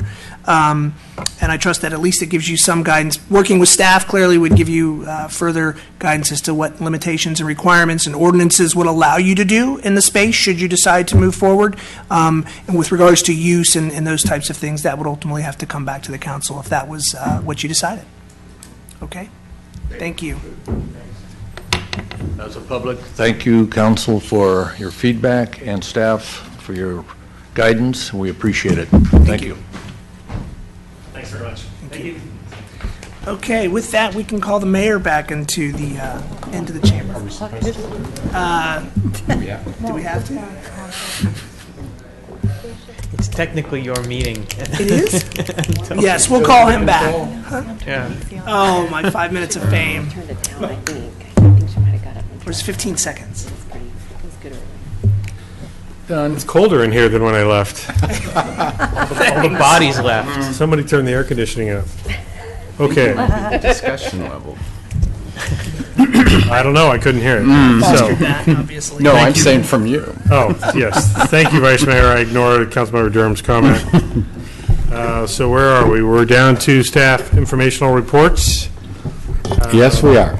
Go ahead. First one, Community Center Repair and Restoration Project update. We're just keeping this on the agenda as we finish up the punch list, so there's a couple things we're still working on. The majority of the public view of the community center is completed. We still have a few things on the inside, mainly of the community hall, that we're finishing up, but we anticipate bringing that notice of completion and a small slideshow to you in October just to go over the completed project. Great, thank you. Hopper Creek Flood Protection Project update. Hopper Creek Flood Protection. So I'm happy to say that they have actually broke ground on at least a part of the project. As we speak, they are working on the Villaggio Channel portion of the project. You may have noticed the bike path has been closed for part of this week. That's to let them proceed with their work without putting any of our residents or staff in harm's way. So as they close up that site, they'll open up the bike path, and we anticipate that it will be open this weekend. PG&E, I also have some good news with the utilities relocation. I've had quite a few discussions with PG&E this week. It looks like they are going to get started on relocating some of the utilities close to Hopper Creek beginning next week. So nothing is final yet, but it's as close to getting going as we've been ever. So keeping our fingers crossed and hoping for the best. The rest of the project still remains on track to get started sometime close to the middle of this month. So that's the Hopper Creek portion of Phenol and Oak Circle. So I'll keep you guys updated as we get more information and as that project kind of starts growing a bit and getting a bit more active. Great, thank you. Yes, Vice Mayor, question. So with the removal of those trees on Heather, was that related to Hopper Creek? That was related to Hopper Creek. They're going to create a couple of sedimentation basins that are kind of off channel. Okay. We do have plans to replace trees with some mature oaks. There's a or native trees. There's a tree service, a tree company down in Napa apparently that grows some from acorns and other seeds, so they're truly native grown trees, and we're looking to try to get some substantial trees and replace some of the stuff that we've removed from that area. Okay. And also down in Heather and Oak Circle as well. Okay, thank you. Great. Electric vehicle charging station update. I know that we have one. Happy to say that we have a couple, actually. One here at Town Hall, and one at Community Center, so we don't have the It's signal. coming. It's going to be 10 seconds more. Those were a part of the Bay Cap project. Several cities and towns joined that group. We were happy to be a part of that. It took some time to get them out here on site, but they were out here a week or two ago. Installed the station out here in front of Town Hall. There's one station with 2 charging points. There's also an additional station with 2 charging points. There you go. That's the one at, that's, Community Center's on the left. Community Center. The one on the left. there you go. Community Center's on the left and Town Hall's on the right. And we have an additional picture. Town Hall? Wow, that's an Town Hall. So, I was hoping that they would be available. That's not for the charge- actual graphic. I think that's, No, that's it. No, that's it. That's it, to show you every angle. Yeah, Okay. You're seeing different That's the charging. perspectives. but that post is not out in the middle of the parking lot. No, and then there's our GIS. For those people who are looking for the charge point access, we have a GIS map that we'll be locating on our Myville app that is going to be rolled out here pretty quick. People who have electric vehicles also have an app that helps guide them to these charge point locations.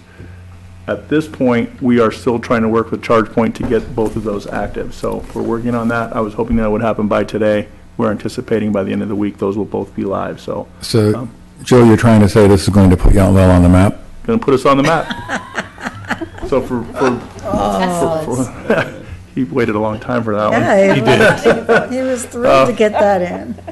Probably most of the questions that we've had in the past month or two have been related to this topic. So for those people who are asking when we were going to get them, they're here, and we're eager to see people start using them and make the most of them. Great. Thank you. Council meeting reports. Napa County Transportation and Planning Agency, as with many of the county agencies and boards, August is a light month, so the regular scheduled meeting was canceled. The next one's September 16, but I did attend as the board chair the American Canyon Park and Ride lot opening. So they've added a park and ride lot next to their library. Upper Valley Waste Management, is there anything to report? Well, I promise I will let council member. No. I'm just excited to have been there. Okay, good. Well, anyway, we've had, I promised him it would be fun, and it was very interesting. So about June of this year, we had a request from what we refer to as a company who owns Upper Valley Waste Management, and he came to the board. We didn't request this, but he proposed $25 million in new projects, and at the same time requested a 20-year extension to his contract.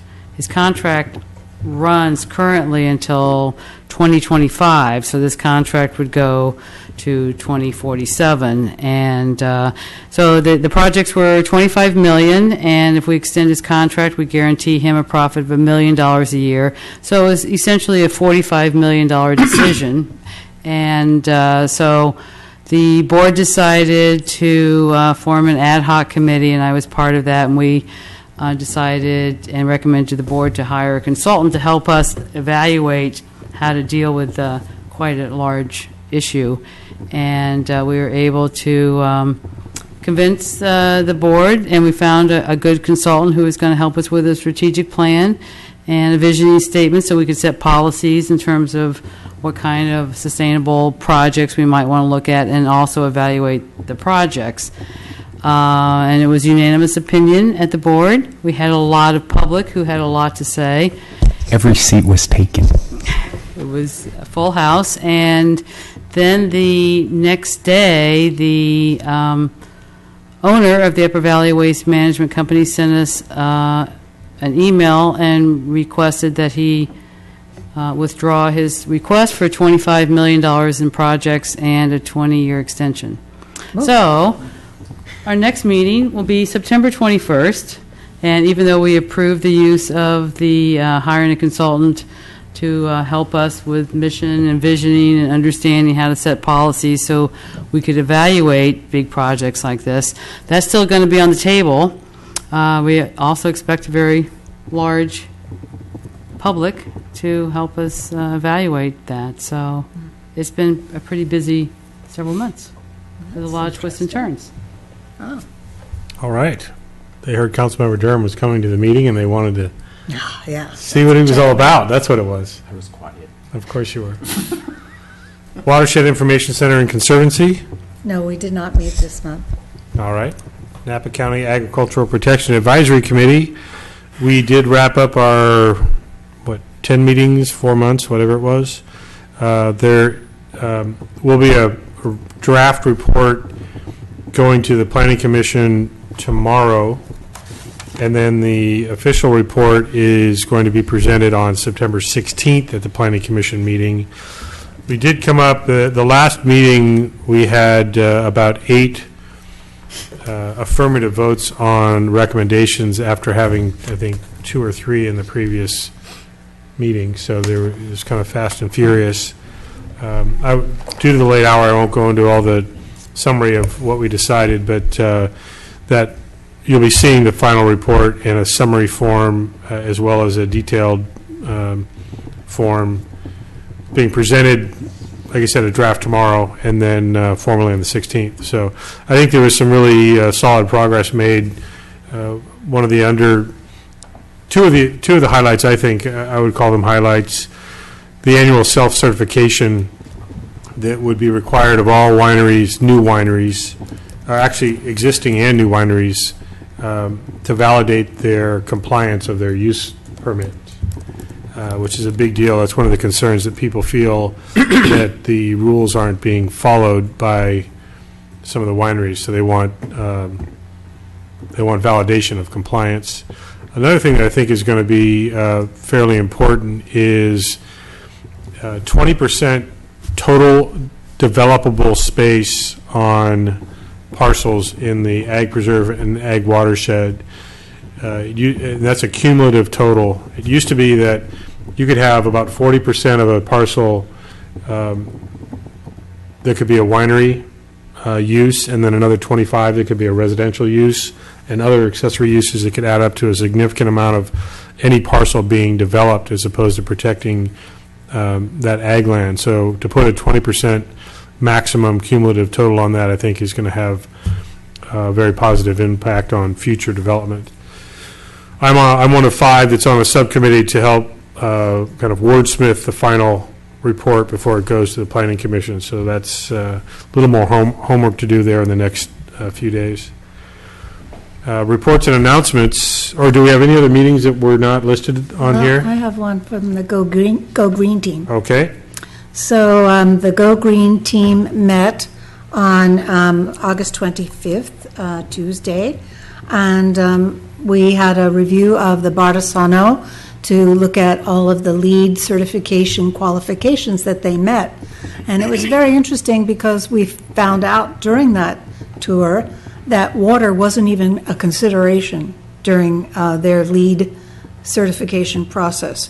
So none of the water features were evaluated, and we just thought that that was interesting for future reference. Then we also had a presentation by Jerry Gill and Sally Seymour from Sustainable Napa County, and we talked about local potential actions to reduce greenhouse gas emissions, and they presented what Sustainable Napa Valley provides in terms of lots of resources and lots of information for residents of the whole Napa Valley, when they're researching ways to either look for solar or, the kinds of renewable energy that reduces greenhouse gases. And so we are going to incorporate some of what they offer into our final outreach to the community that is scheduled in January. And the September 22nd meeting, wait for it, will be a discussion of waste. And, I'll be there. and so I won't be there for that one, so you'll have to bring me up to speed after that. But it was a very good meeting and very well attended, except by Councilmember Hall, who was on vacation. That's what I get for going on vacation. Thank you. Reports and announcements, I just have one about the third annual Walk to End Alzheimer's is going to be on Saturday, September 12th, starting at 8:30, and it will start here at the Yountville Community Park. That's been a really fun event to help host the last 3 years, growing in numbers and growing in support each year. So please come out and join that effort if you are available. Any other, I know the Vice Mayor has one or two, so Councilmember Mueller? Good, jumped in. I just could hardly wait to thank Sam and everybody who helped her put together our 50th anniversary celebration. It was, I really don't think I've ever heard from so many residents, so many positive comments, all at one time. And we know how our residents like to express their opinions, but they were all unanimous, and it was quite spectacular. So that's right. Thank you. Thank you. Great job. And not just the party, but the whole committee, and we had council members Dornbecker and Mueller, other local citizens, staff that has delivered a great 50th, a very long 50th anniversary celebration. I know. Yountville Days. I know we have Yountville Days still to come, but let's not forget all the work that's gone in for about a year and a half that you all put in. So thank you all for doing that. I think after we wrap up Yountville Days, we should kind of come full circle. And should we have a review what townwide we've party? done. Is that what you're saying? Yeah, we can have a party and talk about everything that was accomplished. But I think at least at a council meeting, reviewing everything that was accomplished would be great. Good idea. Because it's a lot. Yeah. Thank you. Other announcements? Anything else? Just real quick, I started office hours today, so I have office hours every Tuesday that there is a council meeting from 2 to 3 o'clock at Bartisono. I'm either outside in the sun or inside if it's not so nice. So I got one constituent to come down and talk today, and then also there were plenty of other locals who passed by and we chit-chatted. So every Tuesday of a council meeting, I'll be at Bartisono from 2 to 3. Very good. Other announcement? I know, Vice Mayor, you've got some upcoming events you want to talk about? I have a handful here. I'm surprised Councilmember Durham didn't jump on this hand grenade. So the Focus Barbecue is this weekend. He's one of the chairs. On the 6th, so hopefully everyone will come out. There'll be lots of food, drink, and fun at the Yountville Community Park on the north end of town. Then on the auspicious date of 9/11, we actually are having the Kiwanis Wormburner Golf Tournament at the I'm never going to get it right, the Vintners Club, Vintners Golf Course over below the Veterans Home. And then lastly, the Pathway Home Golf Tournament is on September the 21st, and that is at Eagle Vines. It's the 21st, right? Correct. No, I have my date somewhere. And so hopefully you all can make it out to that, and if you don't know about it or you aren't involved yet, please do get involved. Thank you. Thank you. And that also reminds me that we do have September 11th coming up. Every year I go and just kind of post on social media for anyone that would like to join me at the World Trade Center Memorial, 7:28 a.m., which is the time that the North Tower came down, and that's where the artifact came from. So anyone that wants to come out and just recognize the memories and the lives that were impacted, feel free to do so. Any other announcements from the council? No, but I just would like to say two shout-outs about the 50th anniversary party. It was really fantastic, and thank you, Sam. I want to thank also Rhonda Scher, who was on the original committee and was sort of the muse about what the 50th anniversary party would be like. And I wanted to thank Voena. They were my surprise flash mob, and they did an outstanding job and sang a few verses of the 3-page song that I wrote. But the full length of your songwriting was printed in the Sun, correct? No, just the abbreviated version. That was the abbreviated Wow. version. I sent them both Wow. to Sharon, and she said, "I'm terribly sorry, I'm putting the small version in." You had to buy an ad to get the full version in there. I may do it because you'd all love it. Okay, talk to Carrie before she leaves tonight. Maybe you can get part of the story. Start singing. Start singing.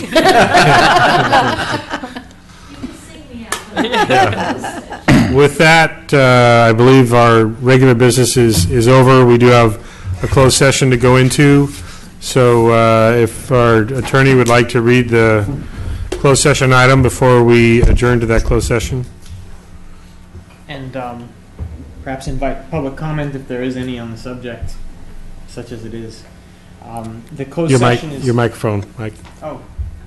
Closed session title is Conference with Real Property Negotiator under Government Code, Section 54956.8, addressing the parcel south of and adjacent to Veterans Memorial Park on South Washington Street. The agency negotiator is Steve Rogers, town manager. The other party is Hotel Yountville, and terms and payment of price are under negotiation. Very good. We will go into that. Do we have any reportable action anticipated? Okay. I don't believe so. We don't know. We'll have to report out if there is. I really don't think so. Okay. Great. So with that, we're going to go into closed session. Thank you all very much. Our next scheduled meeting is our regular meeting on Tuesday, September 15th, 2015. So with that, we will close the meeting to the public and go into closed session. Thank you. Thank you.